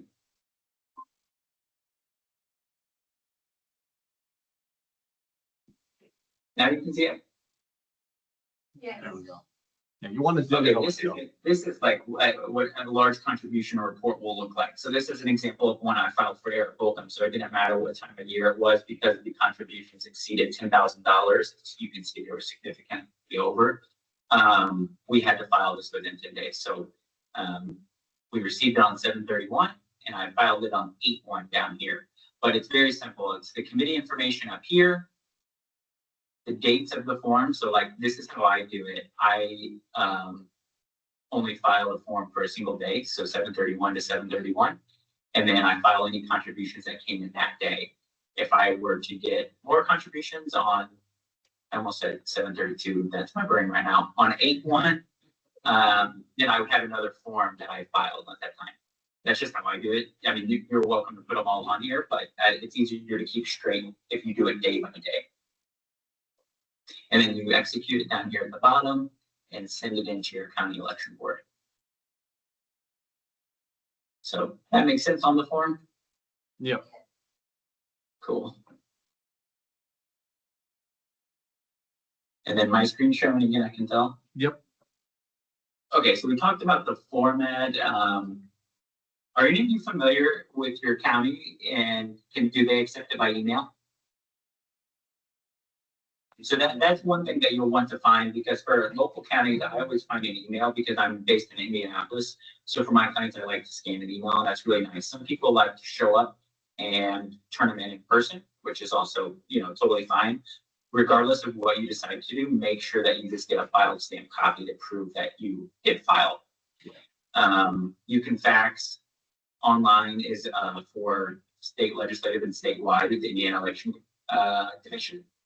And then mail is the main one. You're allowed to file reports by mail, but it's highly discouraged because it's not like a postmark date or something that they take as the filing date. It's when they receive it in their own hands. So if the USPS is not super reliable, you could end up inadvertently filing a late report.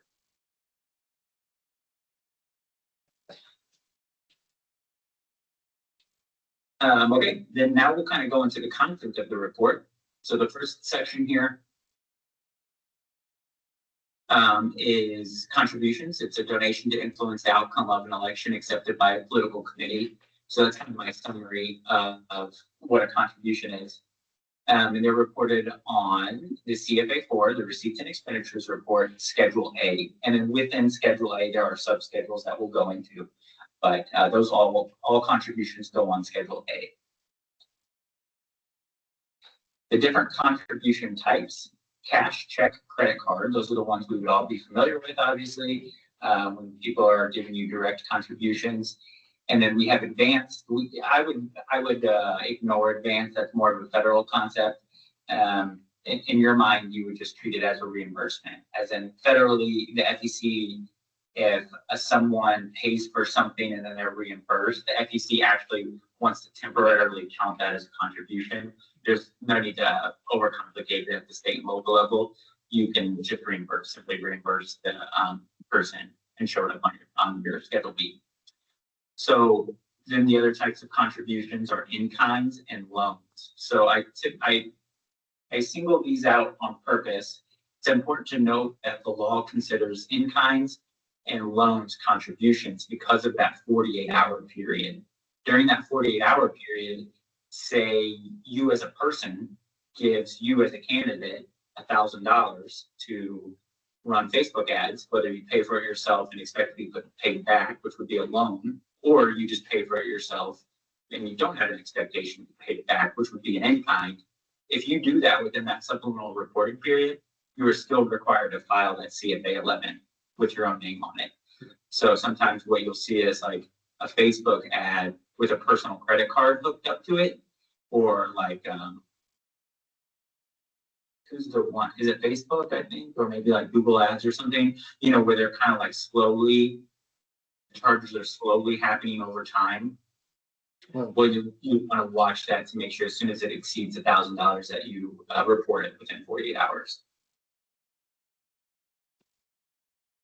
So after we have contribution types, then it goes into the contributor types.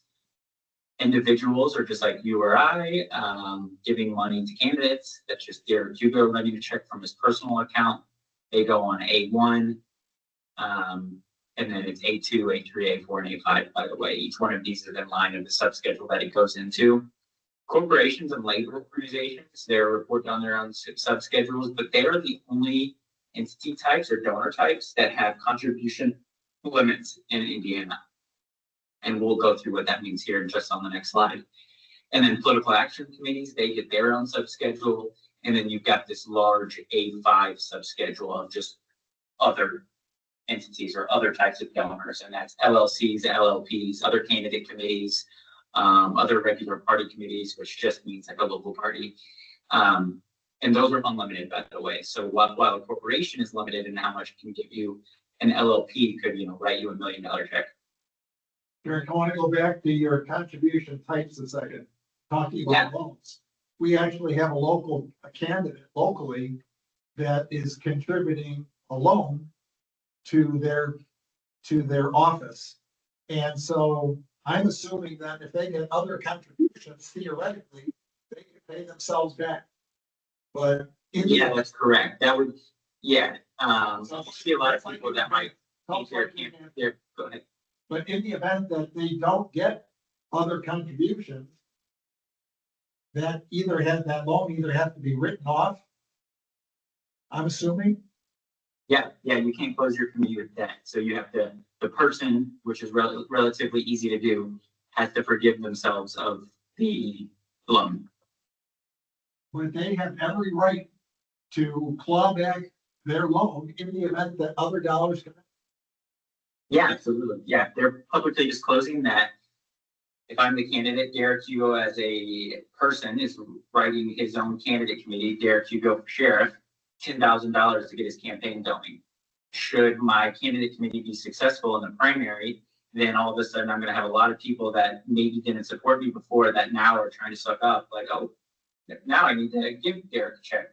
I want to be a part of this campaign.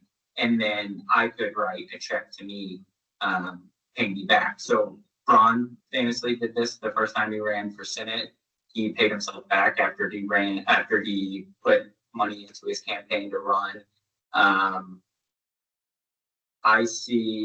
trying to think if there's anyone. Trump might have done it his first time. I bet he did. I mean, I know he gave money loan to himself the first time he ran for president.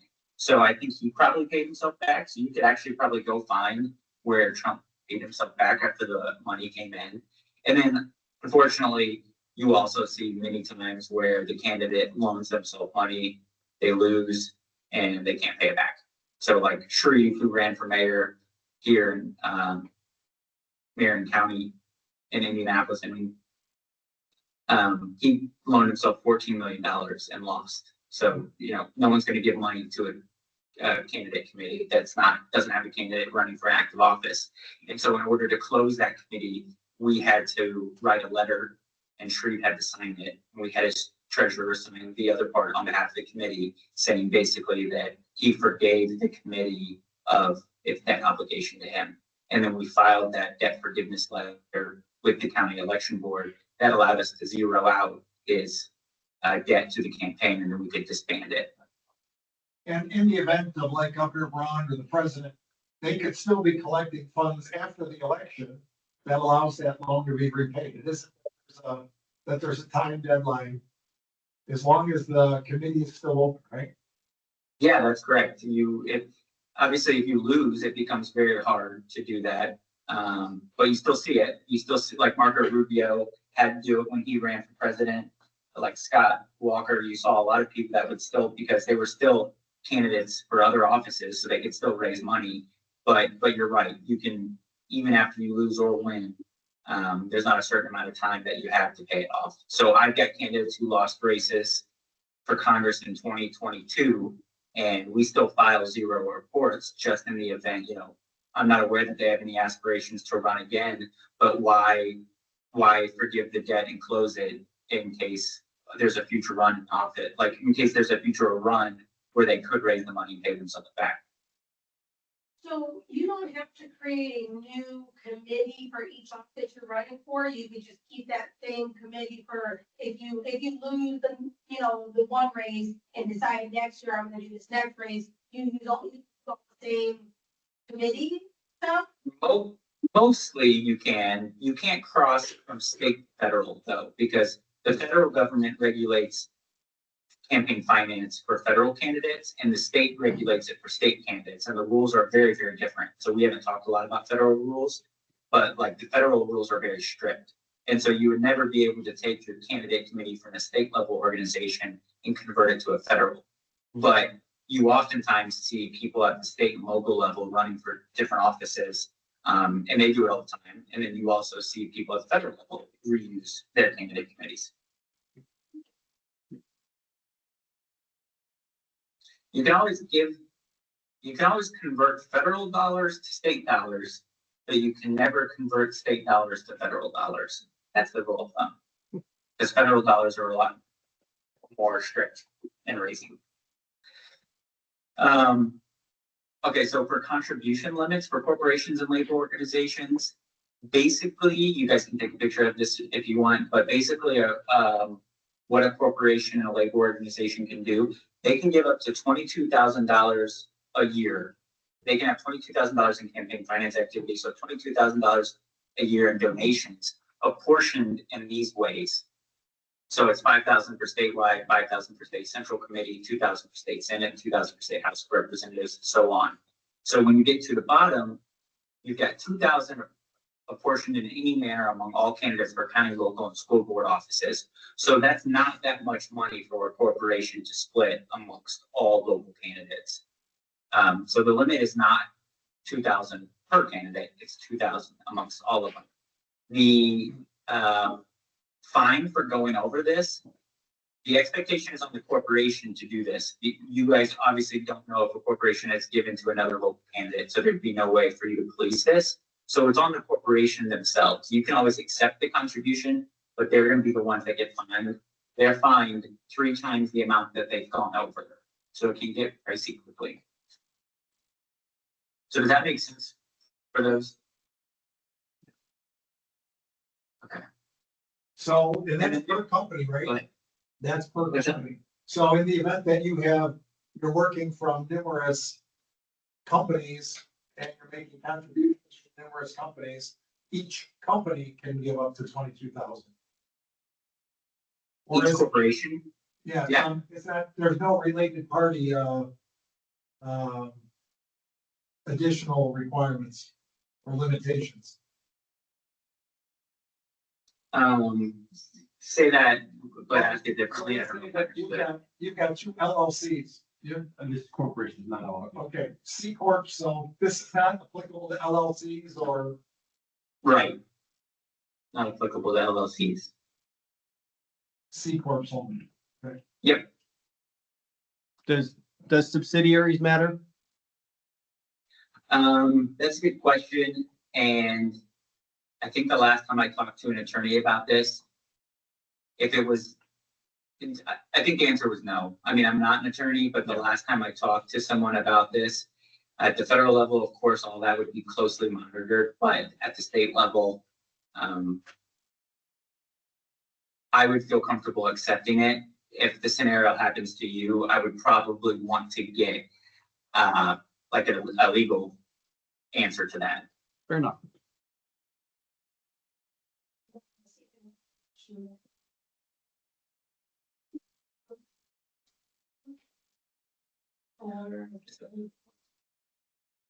You can keep going. You can keep going. My wife's just making fun of me. We can keep going. Oh, okay. Contributions and other limitations. There's no fundraising during budget sessions for statewide candidates and legislative candidates. So it could be relevant to you if you become a legislative candidate during budget sessions or odd number years. You cannot raise money while it's in session. There's specific limitations for judges. Those have to do with the judge side of things, not the campaign finance side of things. So that gets me out of answering if you guys have follow-up questions. Regulations regarding certain state employees cannot accept funds from foreign nationals, cannot accept funds from individuals and entities involved in the gaming industry. So people who hold casino licenses cannot give money, excuse me, cannot give money to state and local candidates. And then you can't give in the name of another, which would kind of be like CEO of X Corp reached their $2,000 limit from X Corp. And so they said, hey, Derek, will you go ahead and write another $1,000? I'll reimburse you from the company, but we're over, thanks, sorry, we're over that limit. And so that would be given in the name of another. Contribution thresholds, the itemization threshold is $100 or $200 depending on the committee type. For candidate committees, it's $100 at the federal level, it's $200. What this means is if a donor exceeds 100, so it's not, doesn't include 100, exceeds $100, you have to disclose their name, address, date, and amount of the contribution. If it's less than that, you can lump them all together and put it on your summary page. And then for people who give you over $1,000 in a year, once they reach that $1,000, you have to report their occupation. And then to talk about in-kinds here, in-kind, we're probably, I think people are familiar with, I'm not sure, but basically it's when you get a contribution that's not cash. So sometimes people are going to donate goods or services to your campaign. You still have to follow all the campaign finance limits and limitations and rules, and you still have to report those. So you have to disclose it as an in-kind contribution on the CFA-4. You include a brief description of the contribution, of the in-kind contribution. And then the key here is having an equal corresponding expenditure on Schedule B, which is the expenditure schedule. Because if you only put it on the incoming side, you would inflate your cash on hand, right? If you don't have it equally offset on the expenditure side. So returning a contribution, there's lots of reasons why you might return a contribution. It could be we found out it was a prohibited donor. It could be that you found out that the donor had reached their limit, or a political reason. So sometimes we find out so-and-so turned out to be a terrible person. We no longer want their money. We want to get rid of it. So there's two scenarios on how to return a contribution. The first one is if it's not received and accepted.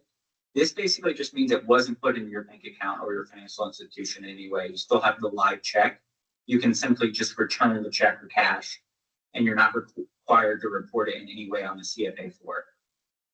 And then the second one is if you took that money in your bank account, then you are required to report it on your CFA-4, on your Schedule A. But then you can report the refund under Schedule B from the candidate funds, the committee funds, I mean. So you should also, the key thing here with, if the law recognizes received and accepted as when it's put into the bank account, that gives you control over your supplemental reporting period, right? Because if you receive a check in hand for $1,000 on 4/11, and it's not super convenient for you to file that CFA 11, then it's not received until it's put into your bank account. So you can control the timing of that a little bit.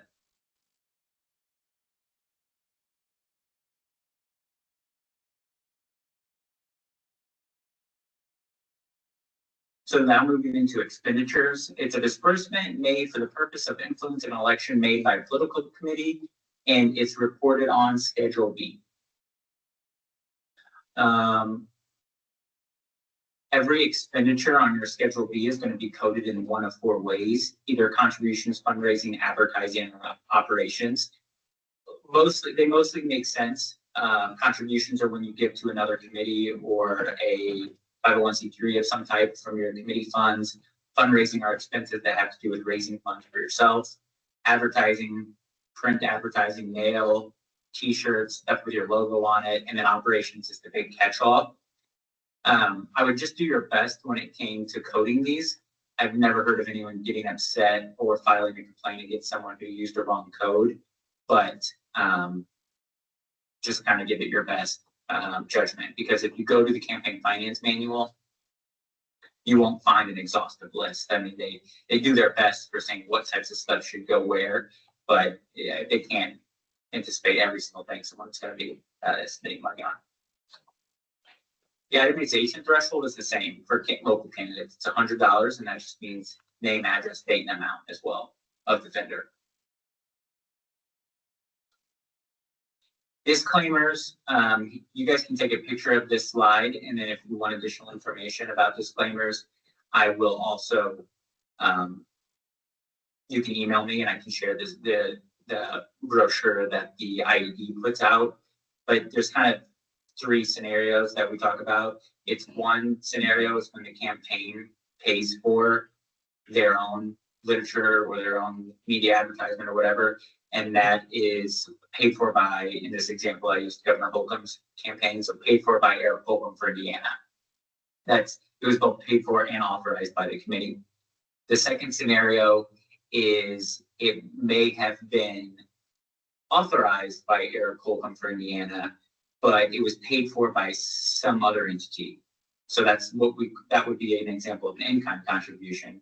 And the disclaimer would be paid for by the Vanderbilt County Republican Party. Vanderbilt County is where I'm originally from, and authorized by Eric Holcomb for Indiana. So that scenario, you're basically talking about maybe the Vanderbilt County put out a newspaper advertisement supporting Governor Holcomb. And Governor Holcomb was like, yeah, I really like that. I approve. And so he also authorized it. The third scenario is when you have somebody do an independent expenditure like the super PACs that we were talking about. And that's when it's not coordinated at all with the candidate, and it's not paid by the candidate. So it's paid for by the Marion County Republican Party and not authorized by any candidate or candidates committee. There are certain things that don't need disclaimers, such as buttons, bumper stickers, t-shirts, business cards, and pins. The common scenario here is things that like it doesn't make sense to put a disclaimer on, like putting a disclaimer on a pin would be very hard to read. So there are exceptions to it. Yard signs do need a disclaimer, and I put that in bold because it's like everyone's favorite thing. It's like the one thing people know about campaign finance is that a yard sign needs a disclaimer. And so that's when you'll see the experts come out of the woodwork and file a complaint on you, is if you accidentally forget your disclaimer on your yard sign, someone is going to take it upon themselves to file a complaint on you. You had to get stickers. Trevor, one of our friends, Trevor did that, and he had to buy a bunch of stickers and put stickers on all of his stuff. Yeah, you should. Yeah. That's it. I was just giving an example. So Derek, if a local town political committee decides to print their own signs to support a candidate, let's just say it's a federal level candidate. And Yeah, you wouldn't want to do that. What, say again? Yeah, I would. You wouldn't want to support a federal candidate if you were a state or local committee of any type. Because if you go over a certain amount, the FEC is going to write you a letter and say, hey, you're engaged in federal activity that gives us the right to monitor you, and you also need to file reports with us now. Okay, so you're saying that legally it is not even appropriate. But before you said that, I was going to ask you, does that sign have to have this plaza showing this paid for by the blankety blank town Republican committee? It has to have a disclaimer on the sign, but you're taking it to yet another bigger problem of it isn't even legal. I mean, it's not. Well, it's not that it's illegal. I mean, it could be. There's more questions that would arise if you did it. It certainly could be illegal, but on the face of it, it's not necessarily illegal. But what it does do, at the very least, is complicate your compliance, because the FEC is going to say, you used to only have to file with the county election board. Well, now since you're so engaged at the federal level, we also want to monitor your activity. Okay, and then the same applies for state level. Yeah, but the state, you can still support it. you wouldn't have the same concerns at the state because everyone is on equal footing. And so everyone is using the same campaign finance laws. The federal piece gets messy because the rules are so different. So it's kind of like that thing earlier when I said, you can always go from federal to state, Yes. but you don't have to want to go state to federal. Okay. So like Jim Banks could write a $50,000 check to that local committee that you talked about, but you wouldn't want to go over $1,000 in any federal activity. Okay. Thank you. I'm glad that you used them as the scenario so we could talk about that. Okay.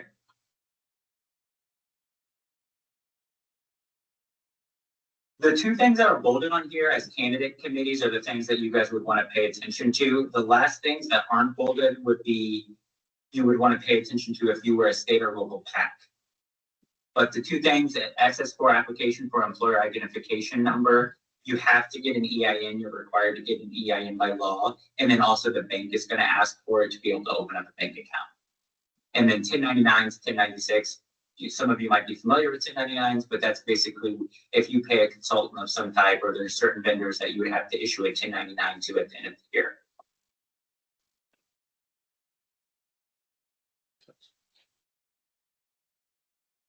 You guys can take a picture of this if you want. This is examples of how to open up a bank account for your committee, so it's super useful.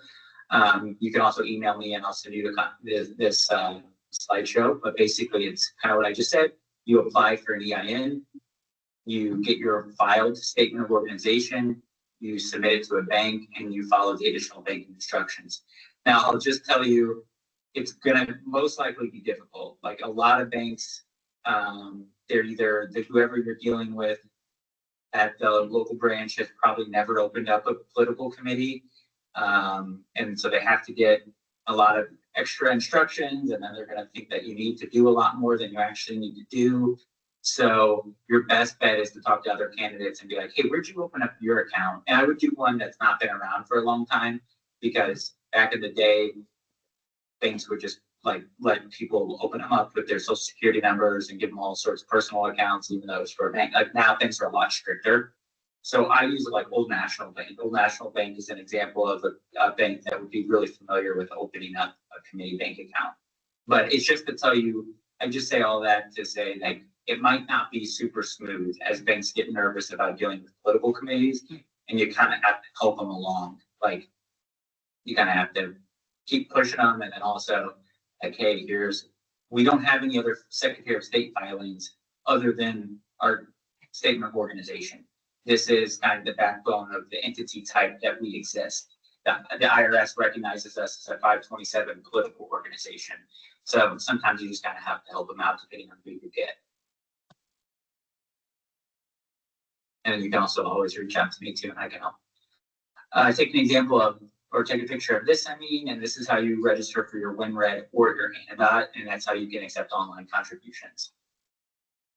Question about WinRed. I Yeah. made a bunch of contributions a few years ago that I greatly regret, because I have never, ever stopped getting text messages. They forced that you had to give a phone. I regret that I gave them a real phone number. Yeah, they probably would have found it in a different way, but you're right, it is miserable. So I mean, that's legal that they can do that. I mean, they say it's required, but You have to like accept it. I mean, you could not give the donation, but I think you have to like accept the little checkbox that gives them permission. And can you just unsubscribe them too? Try that. Oh, yeah. There's nothing there. The issue is they share a list so much. So you unsubscribe from one, but your phone number has already been shared with somebody else before you've unsubscribed. And so they have it, and then it's just kind of never ending. But like I said, when Red doesn't get a hold of it, someone's going to get a hold of it, and you're in the same scenario. Canada is when Red's for Republicans. So like not on the donor side of the issues that you were just talking about, but like on the compliance side, I would always recommend using WinRed because it takes so much of the compliance heavy lifting out. So unless you're like super familiar with what you're getting yourself into, WinRed supports the compliance function so much with limits and occupations and getting everything that you're required. The Democrat version of this is called an Act Blue. So, and then ANIDOT's nonpartisan. So ANIDOT, it's fine to use. A lot of political committees use them, so they're a little bit better than like a PayPal or something in setting up your compliance functions, but they're not quite as good as WinRed. But WinRed, a lot of local donors, a lot of people don't like WinRed, so you got to deal with that too. This is the scary slide. This is the one that tells you about how much it'll stink if you mess things up. But really the important thing to know is that Indiana is ranked very low for enforcement on campaign finance, like one of the worst. Yeah. I mean, we just, yeah. And so the only thing that really happens, if you get in trouble, it's most likely because an opponent has filed a complaint or like the media has gotten a hold of something. The two main things that they will catch and they will do are if you file late, they're going to fine you no matter what. And then they're going to enforce the corporation and labor organization rule. So I would watch out for those things. Everything else, like even if you file an incomplete report on time, much better than not filing a complete report late. We're not talking a lot of money. I mean, it could be a lot of money depending on how much your candidate committee raises, but like it's mostly embarrassing is what happens. Okay, and then check out that QR code at some point. I would write the website down, indianacampaigntogether.com, because if you raise over a certain amount at the local level, all you have is PDFs, and you either have to do it by hand or you have to figure out how to duplicate a bunch of pages and you have to do all the math by hand. So this site that we've launched here will hook up to your bank account, allow you to kind of reconcile your accounts, enter in all your reports, and it'll draft the report for you. And then once it's done, you can file it. So here's some of the stuff that it does. The bank account sync, the CFA report generation, puts everything in the correct subschedule. Otherwise, you're going to have to find each subschedule, subtotal each page, subtotal your summary pages. Excuse me. So there's a lot of nice things about the campaign filer website. Obviously not relevant to you right now, but you may find it useful in a year. Derek, I saw on your previous screen that it showed that if you were notified that you did not file something on time, that you got to a level 6 felony. Is this a felony against the candidate, against a member of the committee? Who gets the felony listed against them? This would be the treasurer. Oh. Yeah. I've never seen this happen, by the way, though. I mean, it's not like I'm the most experienced, but I've been doing it for 10 years. I've never seen someone being fined for a defective report. Like if it was egregious and you were clearly, obviously trying to hide something, I think that's the point. It gives the law some teeth if you're trying to, truly do something wrong. I have a quick anecdotal story to share at the county level. Yeah. A couple of years ago, so I'm in the habit of attending elections administration at county level. A couple of years ago, treasurer of our local town, she was delinquent or insufficient, maybe both, in her reporting of filings for, I think it was for some candidates. She happens to be the treasurer of the town. I think she was also serving as a treasurer of some candidate. So Okay. the county elections board basically gave her a slap on the wrist and really didn't enforce anything when she had her hearing. She played dumb and she got away with it. She kind of bounced her head back and forth like, I just didn't know. Oh, Yeah. that's what I was supposed to do.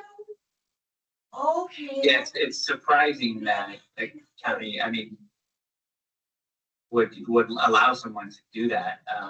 But yeah, the county's kind of, there's some discretion there that they can enforce or not enforce. At the ID, they would not accept, I didn't know as a reason. And obviously, if you sign your name as treasurer on the line, that right there is acknowledgement that you are going to follow the law, regardless of, I don't know is not going to be a good answer.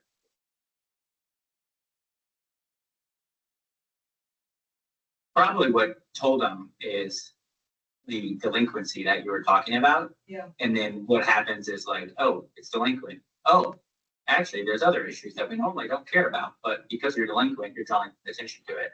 Yeah.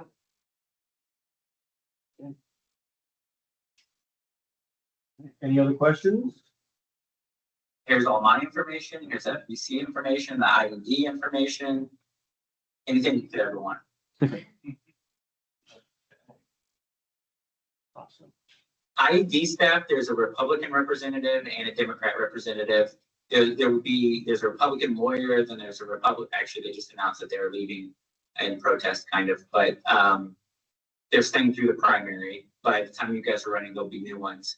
But there's also like, Michelle Thompson would be like the person that, for like technical stuff, like with the system and everything.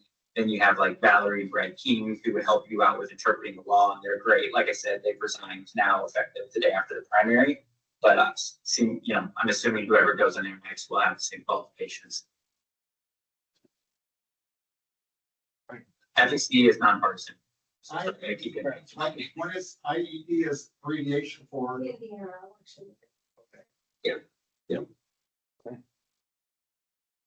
All right. Derek, thank you very much for your time today and the presentation on this. Virtually, and maybe next week, if you guys do another one of these closer to when you run, I can come up and do it in person. Okay. Thank you. Yeah, okay. See you guys. Bye. Bye.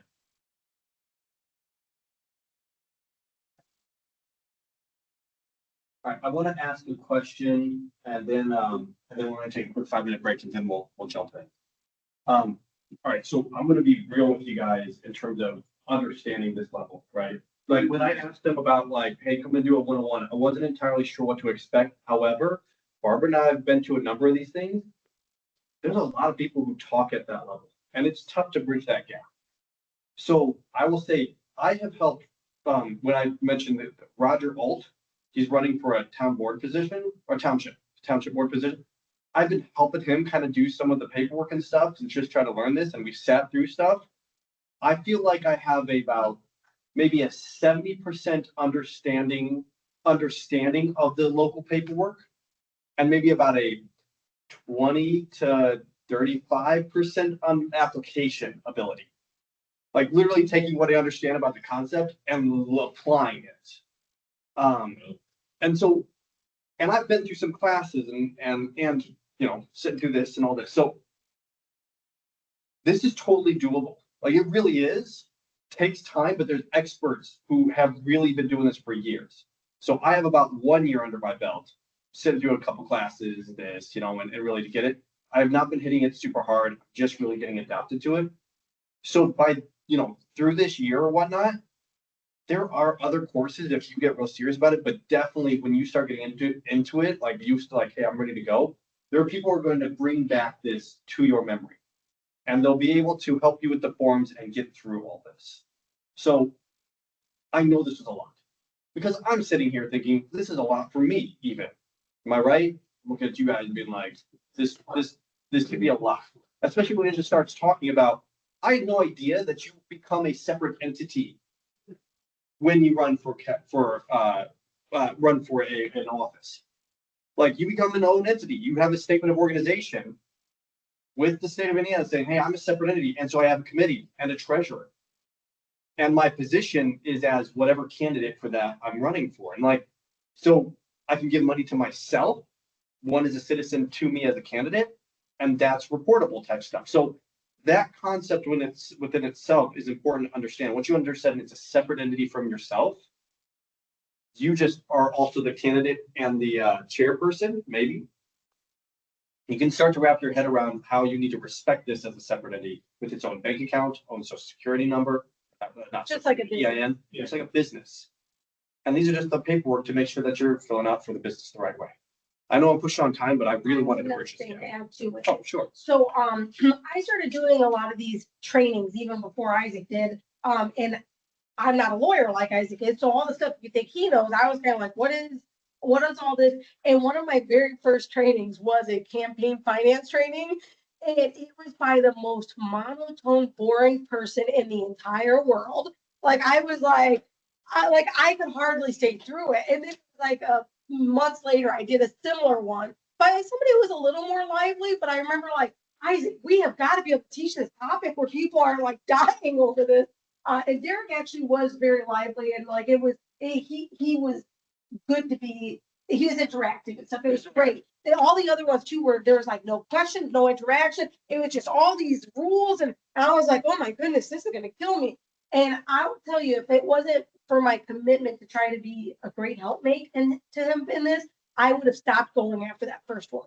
I'm thankful I did it though. And so I guess what I'm trying to say is this does seem overwhelming. Don't stop coming because of it. But also we talked about, should we actually include this in the first one or should we wait until January when you're actually going to file? And we decided let's do it here because some of these people might be serious enough that they're going to do this before January. You might actually want to open your bank account in June or in October. And then we didn't have this class yet. And so we thought, you know what, it's probably best to open the door. And then if that time comes and you're ready to file, and you need help, well, you'll have a video to refer back to or people to talk to. This is probably the hardest thing that we'll talk about. Yeah. Complexity wise. Everything else from this, when we're talking about messaging and strategy and marketing and all of that, even fundraising, the concept is not mind boggling. This paperwork is, right? Like this is the most difficult part of everything. So we started off really first with the Constitution and then with this. And so we started with probably the hardest stuff. And then from here, we'll go into numbers, strategy, messaging, things that are a lot easier to wrap your head around. But like I said, if God prompts you in July to run, you at least now have some base framework to say, okay, forms I got to file. There's a statement of organization I got to do, and you'll at least be able to talk eloquently while we bring in somebody to help you get the forms filled out and actually do it the right way. You will actually be able to talk at some level, understanding basic concepts of this. Again, yeah, Derek, I wasn't sure on, I saw him present that at Congress of Counties, which is a great political event. He did a great job with it. I'm super excited about this Indiana campaign filer because that is going to help a lot of people who get scared of these forms because they're intimidating to say, oh yeah, actually, if you have this hooked up, it's going to help you get the forms filled in. I love that. And we'll be sending that information out to the whole public square ministry soon, just because there might be some people on that list that are running and we don't even have knowledge that they're running, or maybe they're planning to run and they haven't told us yet. So we're sending it out to the whole group, probably. All right, I want to take 5 minutes, just take a break before we call up our next speaker. I see that. We always talk about Like, when it's down to them, Mr. 9 would be the way.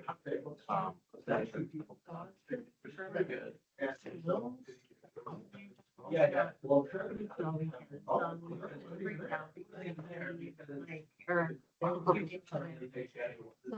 Freaked out.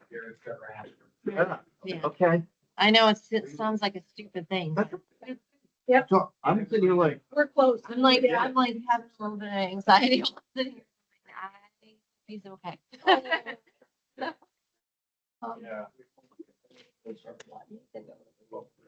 Yeah, no, Oh, cool. They're both pretty good candidates. I don't know if you saw the FEC reports came in today for the first 6 months, for like the last 6 months. And the Senate authority have in Indiana paid $5 million. I don't think I should be a citizen. There's somebody who the side thing. They gave them. Oh, no, your question. Which makes me think. They're in enhanced, they're on the actually. You're gonna start steady because we're gonna continue to go next week or next month. Bring your. Is it your last name?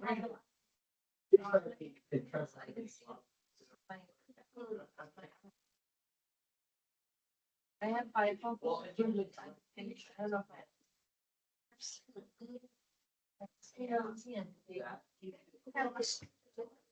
lot of reading and technology and research. Well, when I'm taking a class, I think, well, I want to see people cry.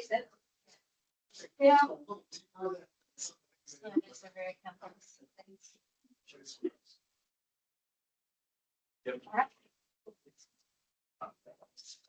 Wait a minute for Mike to get back to you, but that's where we'll look at. So we have, What's that? Oh, he's good. Okay. my new computer for you, right here behind you, we're recording this, this will be for, one minute back to what you. Oh, yeah, perfect.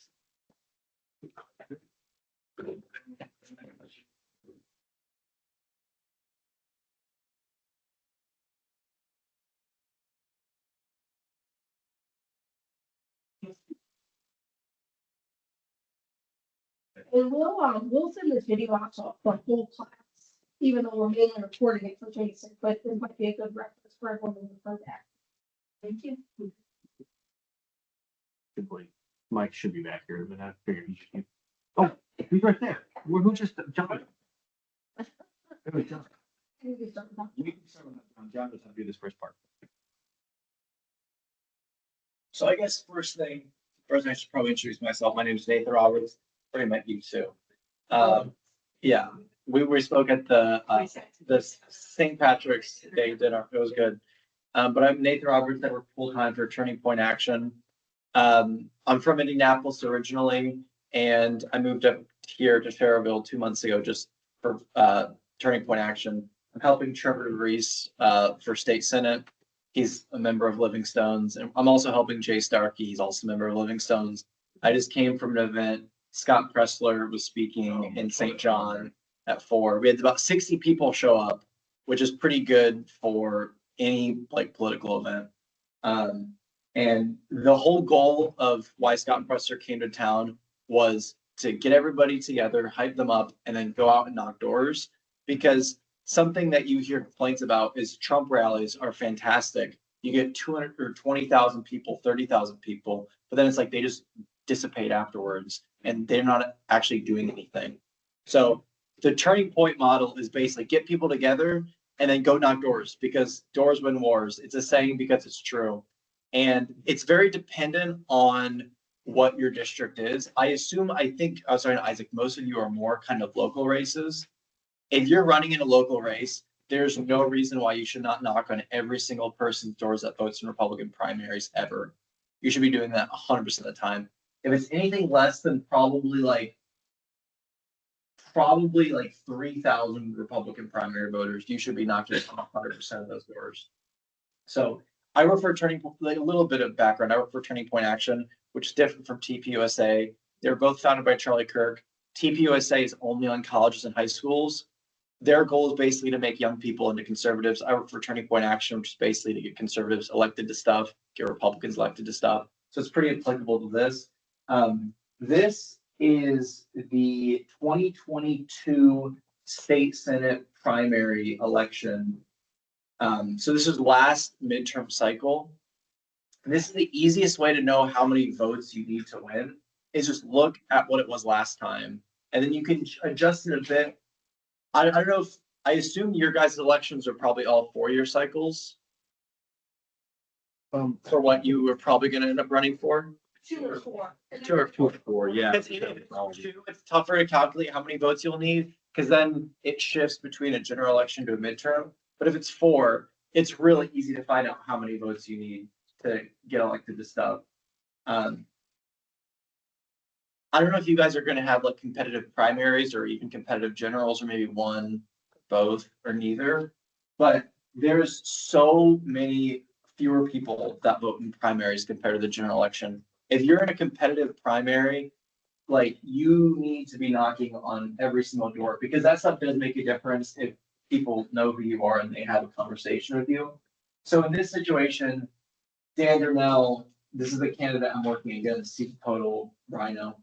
He got 6,000 votes in the Republican primary. Trevor in 2026, because areas like St. John have grown quite a bit, and it's a competitive election this time, I think there might be like 8,000, 10,000 votes. And then half that is 4,000 or 5,000. So I'd say Trevor probably needs about 4,500 votes to win this time. And Dangermount only had 6,000. So it does change based on factors. But so keep in mind, I told you Trevor needs 4,500 to win. But you need 24,000 almost to win the general election. So the primary is really the easy part. You can talk to almost everybody in a Republican primary and do that. But in a general election, it's much more difficult, especially if you don't have a team. So that's kind of the basis on the whole winning number thing. I would say like your goal should not be, I'm gonna knock on whatever the bare minimum amount of doors is that you think you need to win, because that should definitely not be your strategy. Like your thing should be to knock on 100% of doors, even if you can't. If you're in a small enough area, I would say potentially I would knock on even Democratic doors or people that are independents. But if you're in a much bigger area, especially like a state senate, that's just like not worth your time generally, unless you have a whole team that can do that for you. So that's super dependent. But yeah, so you need to be knocking on like as many doors as you can. Certainly like a Saturday every single week if you have any competitive primaries or general elections. Probably the easiest way to knock on doors is if you guys all want to pull out your phones, you can download the TP Action app, because there's a lot of door knocking apps, but almost all of them cost money besides TP Action. What are some other examples of those apps? Like i360, which it's a decent app, but it costs like, I think almost $1,000 a month or something like that. For about $1,200 a month. Yeah, $1,200 a month, especially in the lead up to an election. So it's super expensive. It's also run by people. It's almost like a mafia the way that i360 is there. So what does TP Action do for you then, Nate? It's just, it identifies the closest Republican primary voters to you.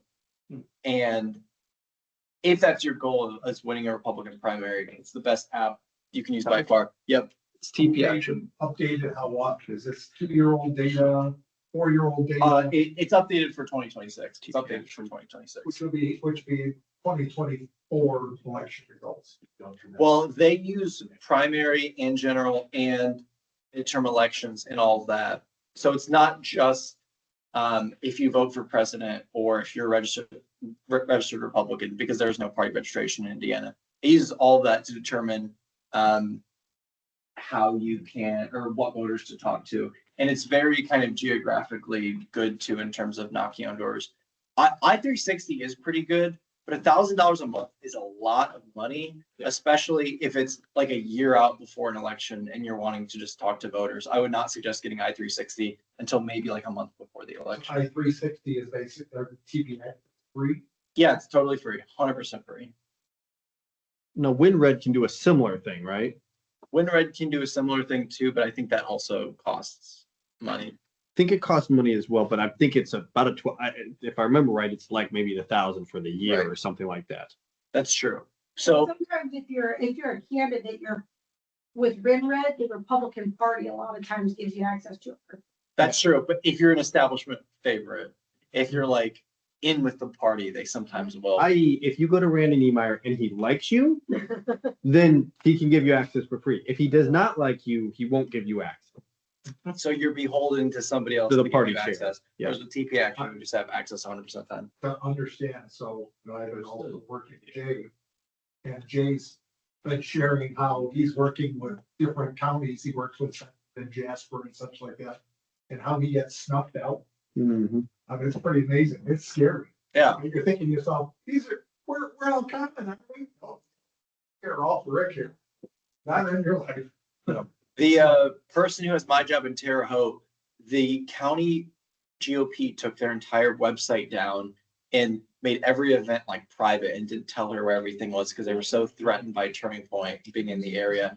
You'll get local GOPs, if you're kind of shaking the apple cart a little too much, they have the potential to be extremely hostile to you, and they have all sorts of little moves they can do to that. So that's a good example. WinRed is like, that works great if you have access to it, but they can take that at any moment.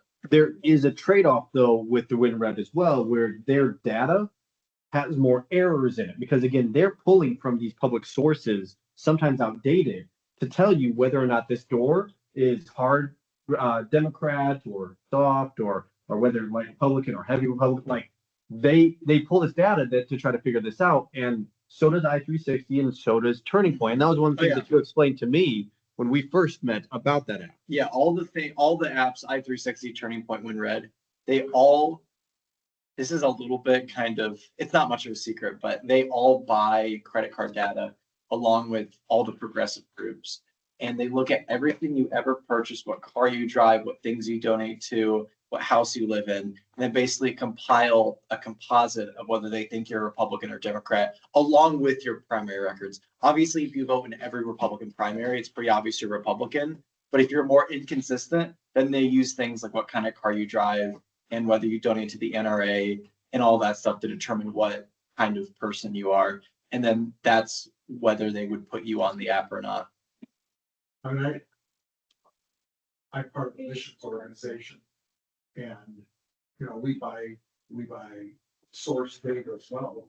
And I was just curious once, so that the group that does the fundraising was at my house. And I said, well, tell me what it knows about me. It knew exactly my salary. It said that it had a 97% chance of getting a contribution. And I thought, you're kidding. Wow. You're kidding.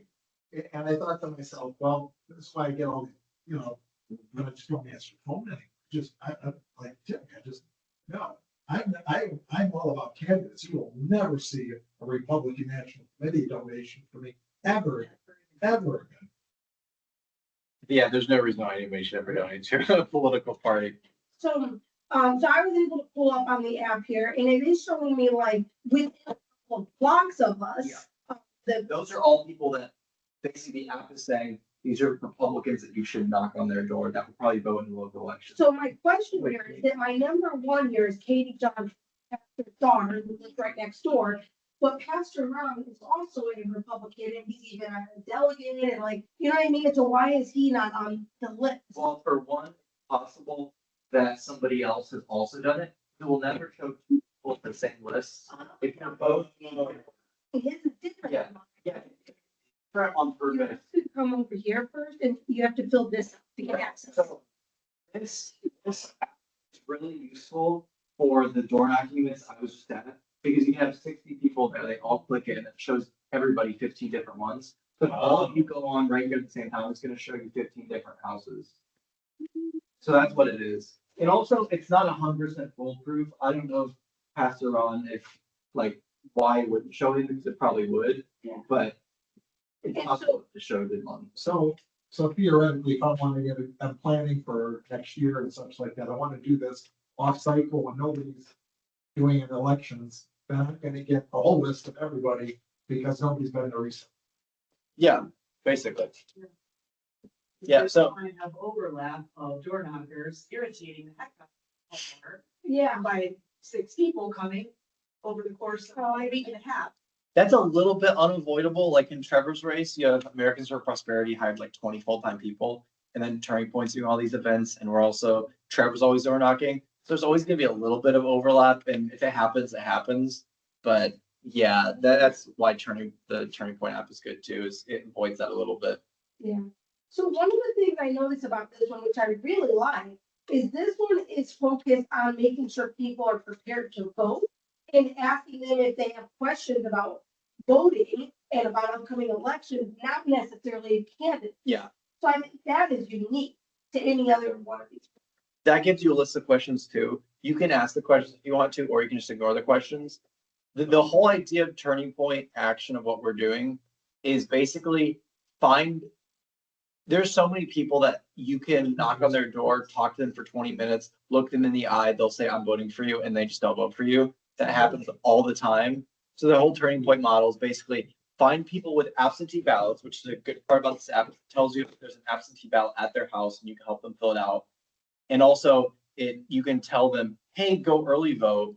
And then you can mark them off the list once they're done, instead of just bothering them again and again and again. I think Republicans traditionally used to say election day only, which I kind of agree with in theory.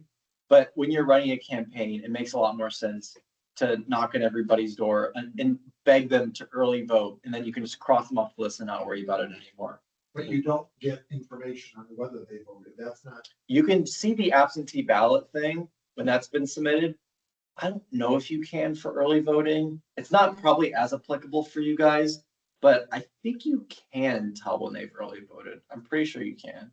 I run elections in Maryville, of course, the day before when they're cutting off early voting. So you know that somebody is a ready voter, Mhm. so that they can't lose vote. I was gonna add something to the subject matter of 5 minutes ago regarding lists and party chairman having favorites and deputies. I always go to the elections office and purchase my log lists.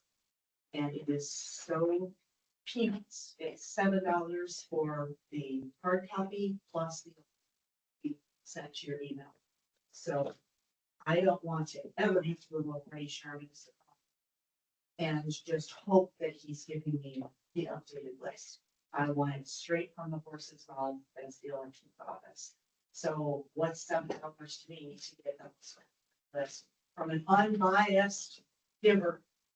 And so that's how I do it. And then on the computer, I'm able to modify my list. You know, I can just save as of the whole document. Keep the original if they sent. Mark it up as I want to, remove clutter. Some goes down, so force between voting Republican and Democrat. Your $7 can give you everybody, in your precinct or so. So for instance, so if you wanted to know, you could only get for Senate District 6, you could only get Lake County and Lake County. But you would be able to get everybody in Senate District 6 for $7. So you can get whatever precincts you want. The Senate districts is All like precincts. So that's per precinct. yeah, $6 for hard copies, there's a lot of paper, and $1 for the initial sent to your email. But you can't get the digital unless you get the hard copy. You could get $6 for the paper and walk out, or you could get both. So I just wanted to say that's the strategy. Yeah. Accurate. Sheet. That does work well if you're just one person, that it's mostly you doing, or even like one or two people. But when you get to like a big campaign like this, Of course. that makes it a little bit harder. But you guys are all running more local races, so probably that method would work pretty well. I will say sometimes there's stuff that I'm not talking about Randy Niemeyer when I say this, but there are sometimes county chairs that are supposed to give you good and accurate information, and that doesn't end up happening even though they're required to.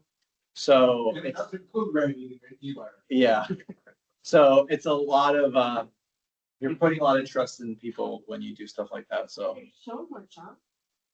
with the Well, just the whole, yeah, it's pretty good app. so much stuff. No matter where you are in America, you can just hit help knock doors and then find the closest Republican for you.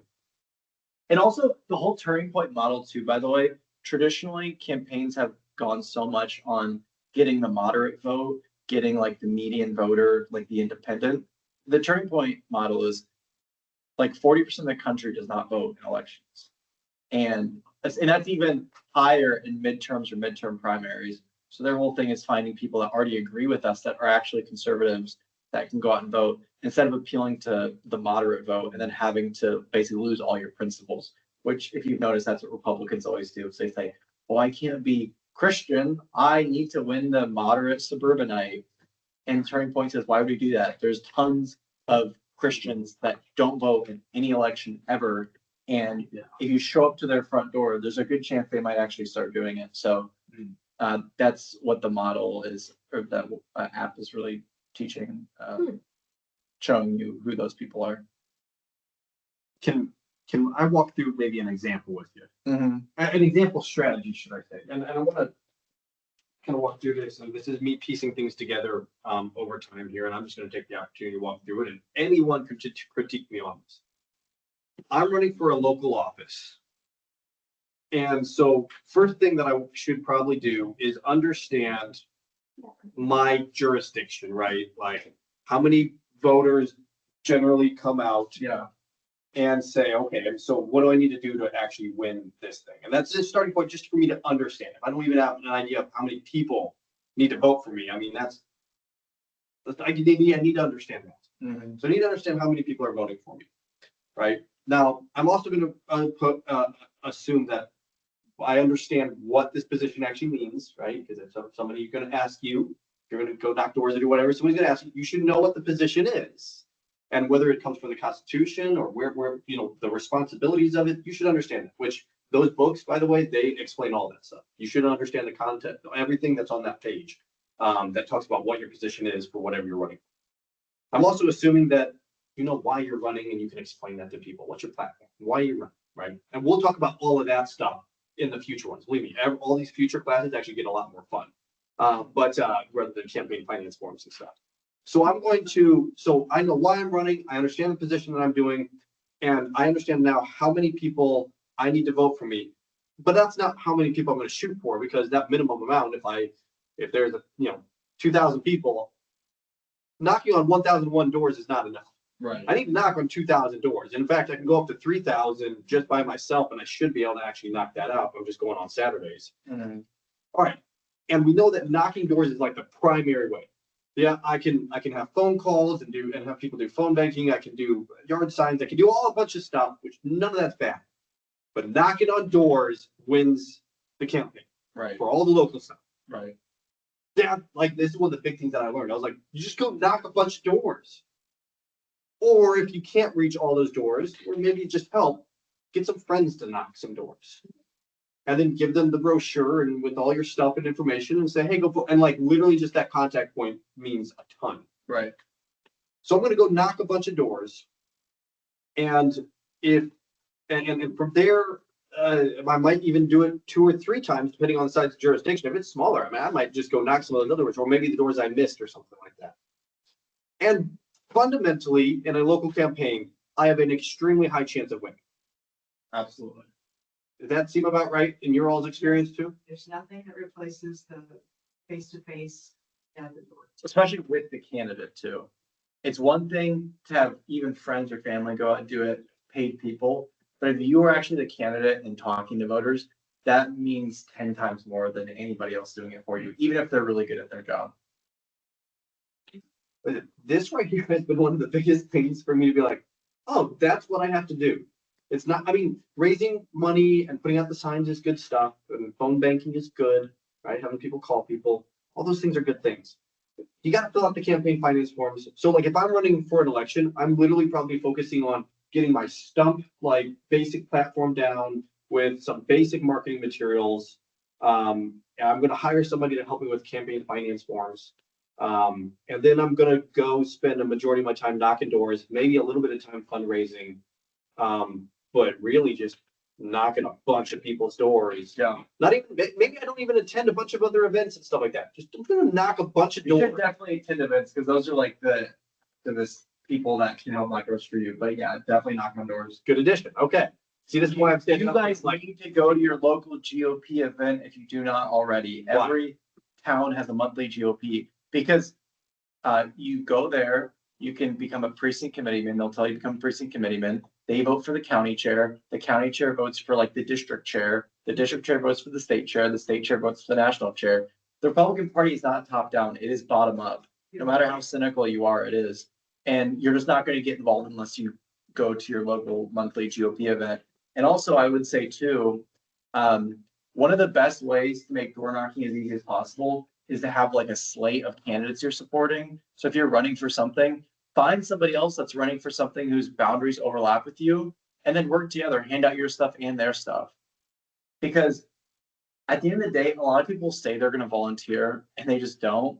So one of the best ways to have actual people working for you is to find other people who have a vested interest in it, who are also running for something whose boundaries overlap with you. So I highly recommend doing that too. Co-marketing. Yeah, exactly. Co-marketing. Tiffany won by 1 vote last election. 1 vote. She knocked on hundreds of doors. Yeah, so. That's crazy. Yeah, out of, this was in 24. primary, and out of, you want to talk about low voter turnout. Nothing beats 10 to 13% in our area. So 800 voters in the precinct, of which a majority are Republican. And even so, and having gone to all of them, I was expecting that there would be, 400 people that might come and vote out of the 800. We might have a turnout in the teens percent, but we're gonna get, 50% turnout. No, 140 people voted on the Republican primary in our precinct. 140 people cast a ballot and voted for me. And my opponent got one less vote than I did. So between the two of us, there were 140-ish, 141, 142, 73 and 72. It was 73, 72. And so that's just how bad the turnout is. That's just how bad. And that's just why it's so easy to win if you just get out there with a base. Yeah. Because you're talking about thousands of voters in a rural county. You're talking about a handful. The people that show up to monthly GOP. I was just thinking that. Yeah. Zero. What's that? Sounds like you just wanted to show up. Yeah, it's kind of true. And it sounds like if there's 140 people. Right, that's it. The election's Wednesday, the election. We already won our election. That's right. Yeah, you guys are going. Yeah. Yeah. But this makes sense as to why I would go to the GOP meeting, because what you were just about to say, go ahead and say that, because Those people are the ones that vote in every single election. Even if someone votes for Trump for president, there's probably an 80% chance that person is not voting in a primary election in an off-year cycle. Because there's really no reason for them to care. Like they don't know who their township trustee is. They don't know anything like that. And when you talk to them, you have two jobs. You don't just need to convince them to vote for you. You need to convince them to vote in the first place. If you're talking to somebody that already votes, like that's half the job is already done. So that's why Turning Point really values talking to people that, well, in the general election, it's more finding people that are disaffected Republicans to come and vote. In the primary, it's really about convincing people that are already voting in primaries to vote. and those are the people who are going to be at those GOPs. That's why you said go to those meetings. Absolutely. But I was like, why go if I just knock a bunch of, because they're an aggregate bunch of people who are actually go vote in the primary, all get together. And that's how you get endorsements and stuff They too. get endorsements. Yeah. And also, I encourage you, if it's a year that you're not running for anything, go like say, I'm going to commit 3-4 hours of my week every single week to go help another candidate. Because even though that 3 or 4 hours is not very many voters being reached, people always remember that. And usually loyalty is like the number one thing in politics. So I would encourage you, if you're not running, to just do something like almost every single week. Because that really does make an impact. This is a business. Like, Sales. this is, all it's basically consumer psychology that, well, what I'm realizing is that you don't try and, you spend the marketing dollars on people that are already buying your product and not trying to find new ones. Yeah. Like this, and it sounds like there's already enough of that particular group focus that if someone just asked them, they would do it. That's what I'm hearing is that point where. Yeah, basically. I mean, your first goal should be to win over the people that already buy your product, that already vote in the Republican primaries, rather than trying to reach out to anybody new. I mean, you should reach out to new people, but that can come back to bite you. Yeah, because it's distracting. It's distracting you, but it's also, you don't want to remind Democrats to vote. No. Because like I said, Republicans have bad turnout. Democrats are a little bit better with turnout because they're kind of the more highly educated base now that cares about stuff. But you do not want to show up at a Democratic door and be like, hey, there's an election coming up in 2 weeks. I'd love to have your vote. And they said, oh, okay, great. And then they go vote for Democrats. So I would probably advise you just to ignore those doors unless you just have already talked to everybody and you're just playing for fun at that point. But, if it's like a friend, obviously that's different. But if it's just like a random person that is like a super hardcore Democrat, I would just avoid them. Because you don't want to remind them there's an election. All right. Then did you have anything else? You just suggested that polls show that Democrats have higher levels of education than Republicans. Oh, they do. And they have high levels of engagement at everything. Yeah. Every Democratic event is always better attended than Republican events and relative to how they vote. And Democrats show up to midterms, they show up in primaries. The Democrats have way better engagement during voting than Republicans.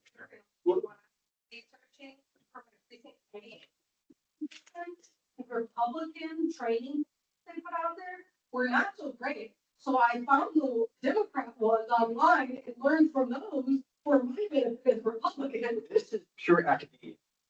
Academia within itself, very liberal. So who goes to graduate school, right? The highly educated. And who gets those higher end jobs more often than not? Those highly educated that got indoctrinated through an undergrad and then graduate program. I know, I went, I got indoctrinated, I was liberal. So like that right there, progression straight up. That is, you go to college, you become liberal, you get passionate about these things, but it's not about God. And then you go to graduate school and you go get a high paying job and then you sit on boards of things like the American Bar Association and you put out policies supporting DEI. And that's literally progression. I mean, I get the bar letters.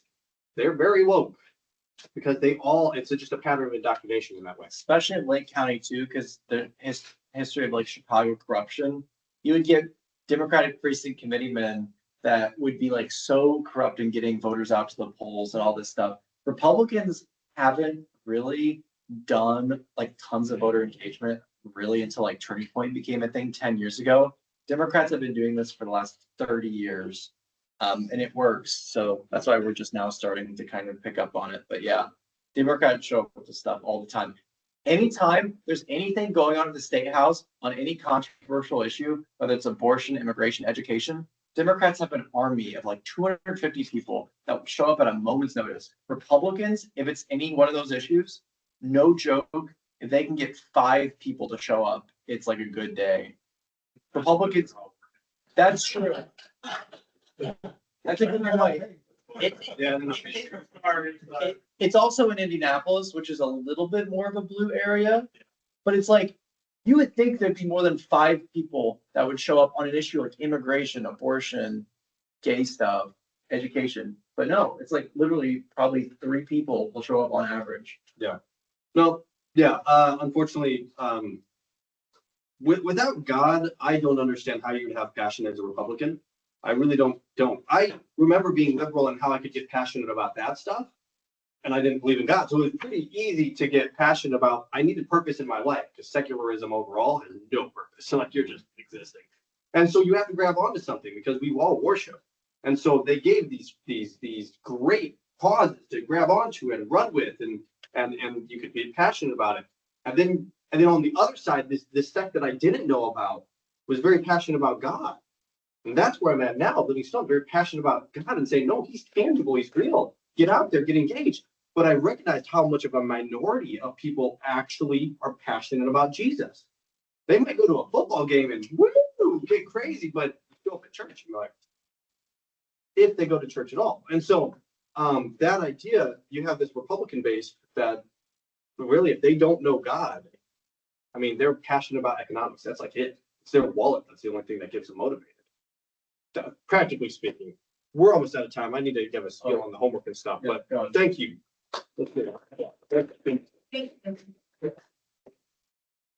Awesome. I'm gonna chat out what we cannot get to after the quiz. You guys can do this for full work. So the top image kind of just shows you different levels, basically state, local, the different levels of government and how much time you might need to prepare for, did I give you 2? Oh, okay. To prepare. And so before you're trying to decide, one of your homework assignments before coming today was to choose 2 or 3 positions that you might be interested in running for. Unless you know what you're running. for. Yeah, then one is fine. But then you might look at this and say, oh, I wanted to run for, a state rep. But, it's gonna take me 20 to 40 hours a week just to campaign. And then if I get in the position, it's gonna be a 40 to 60 hours a week when it's in session. And then I've got to start 9 to 12 months before the election. So you might start thinking, you know what, that is more than I can do right now. Maybe I should start with something smaller. And so this first page is meant to help you to match what your schedule and commitment level looks like to the position you want to run for.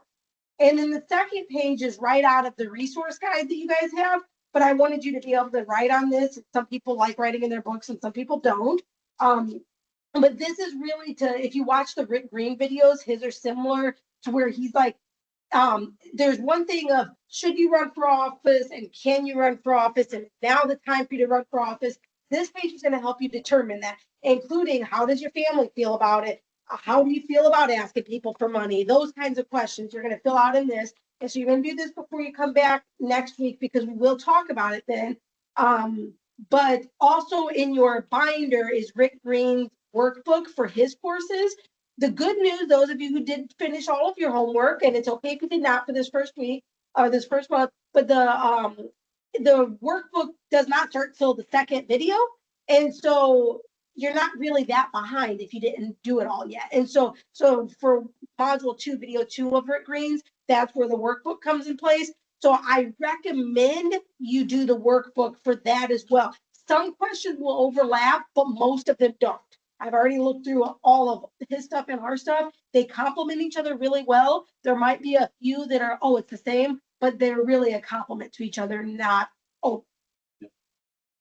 So if you pull out, and so this right here, the binder is going to be the thing that has a bunch of questions in there that starting on the second module or whatnot, that you're able to go through those questions and really fill it in. Again, if the idea is that if you go through these classes, like you'll pretty much have everything that you need pieced together to be able to really go through a campaign.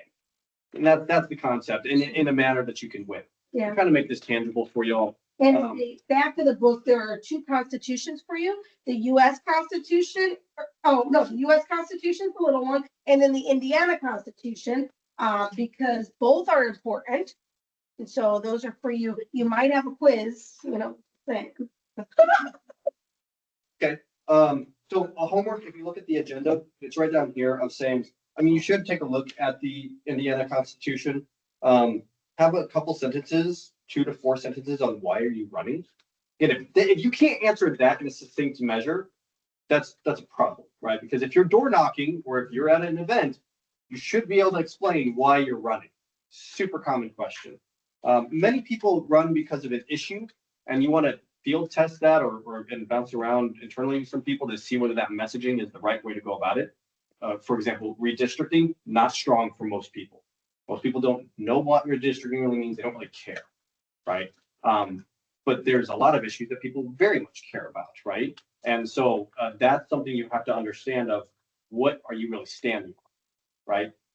If you are Trevor, Dan Brunel's been weak on education. We have 3 bills that he has voted against that would have been very Christian, solid-based bills that would have helped education. And he voted against all of them. And you go, okay, education is something people grab onto. Now, if redistricting was something people grab onto, okay, you grab onto that. Like at a GOP meeting, that might be a little bit more tangible. Anyway, knowing why you're running, you should be able to say that. Look at your numbers. Take a look at one of the positions you're looking for and confirm the district boundaries and the past election trip. Like just either Ballotpedia or I don't know how well this does at local levels. I haven't really. It's pretty good at local levels. Okay, so you can look at this. If you want to confirm the numbers, you can go look at your election. Yeah. The Lake County Board of Elections posts there's like a PDF they have with every single election and all the numbers on it. So you'd be able to see it through that as well. If you love AI, you can just take that and put it in AI and say, give me my winning number. You don't even have to do math, guys. Yeah, you might be able to. Sometimes AI is wrong. The campaign coach videos, we had talked about watching 1 and 2 beforehand, and then now 3 and 4 between this meeting and the May meeting. I mean, they're 20 minutes long, so I mean, they're not too bad. And so if they're worth watching, and then these videos, they stay in track. Honestly, as we laid out the outline, the videos for the campaign coach for Rick Green align pretty well overall with this class. And so they're really good for. Because we felt confirmation that we were on the right track, because we made our own, and then we found Rick Green's videos, and we matched them up, and we're like, wow, okay, yep, we're on the right track. Once you kind of know what position you're running for, I recommend going to a meeting for the position that you're running. If you're running for town council and you've never been to a town council meeting, go. Gotcha. And go to your GOP meeting. That is all I got. Or if you have a minor scheduling problem, our son is getting here. He's so. Typically, you're gonna miss your son's wedding. It's gonna be so sad. Yeah, I know, it's a shame, but it's so understand. Well, I will say too that, I mean, obviously, yeah, thank you for letting us know in advance. But then you'll notice between May and the next class, I think it's October, the next one, there's a very long break in between. We're gonna give you guys more homework than usual, just so that you really can be working out things through the summer. And so just keep up with your homework, though not good, because there's gonna be more coming each month, even on the odd months, we'll finish. Okay. And again, the thing that'll take you the longest is probably if you actually go visit a meeting. Writing your why statement, I mean, obviously you want to be in prayer with that one anyway. Looking up those district boundaries, we literally did that in just minutes. And then the campaign coach videos, again, you can watch those while you're driving or whatnot, like not super hard. It's really making sure that you go visit. Don't watch those while you're driving. Listen to them while you drive. This is on video too. Listen, don't watch. Watch the road.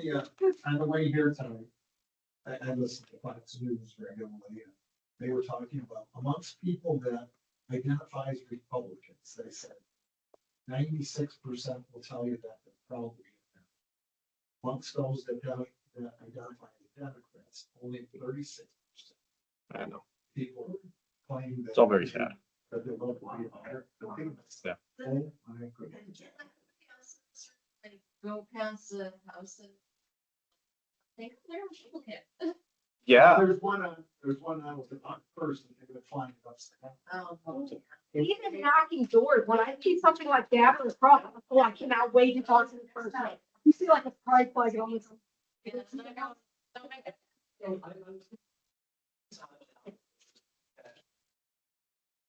They have an American flag or cross. And then that's cool. You know, they even if they're registered, they're probably pretty fucking to you. All right, I'm gonna do a very quick prayer and I want to officially close it out. So Lord, we thank you, go before us. Lord, you're planting seeds. You brought us here on purpose, with the purpose. Lord, prepare us in your timing, Lord, in your season when we are supposed to walk out. And Lord, get involved in the public square in the manner of a political or governmental position. We pray for your timing and your discernment, but Lord, we thank you for these opportunities that we have here in America. We pray this in Jesus Christ's name. Amen. Amen. Thank you.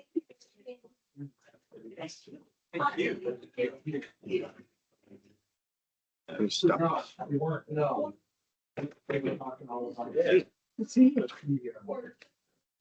Babs, The election. how do you stop?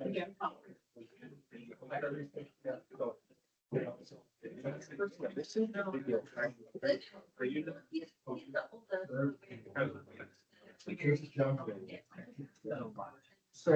This particular.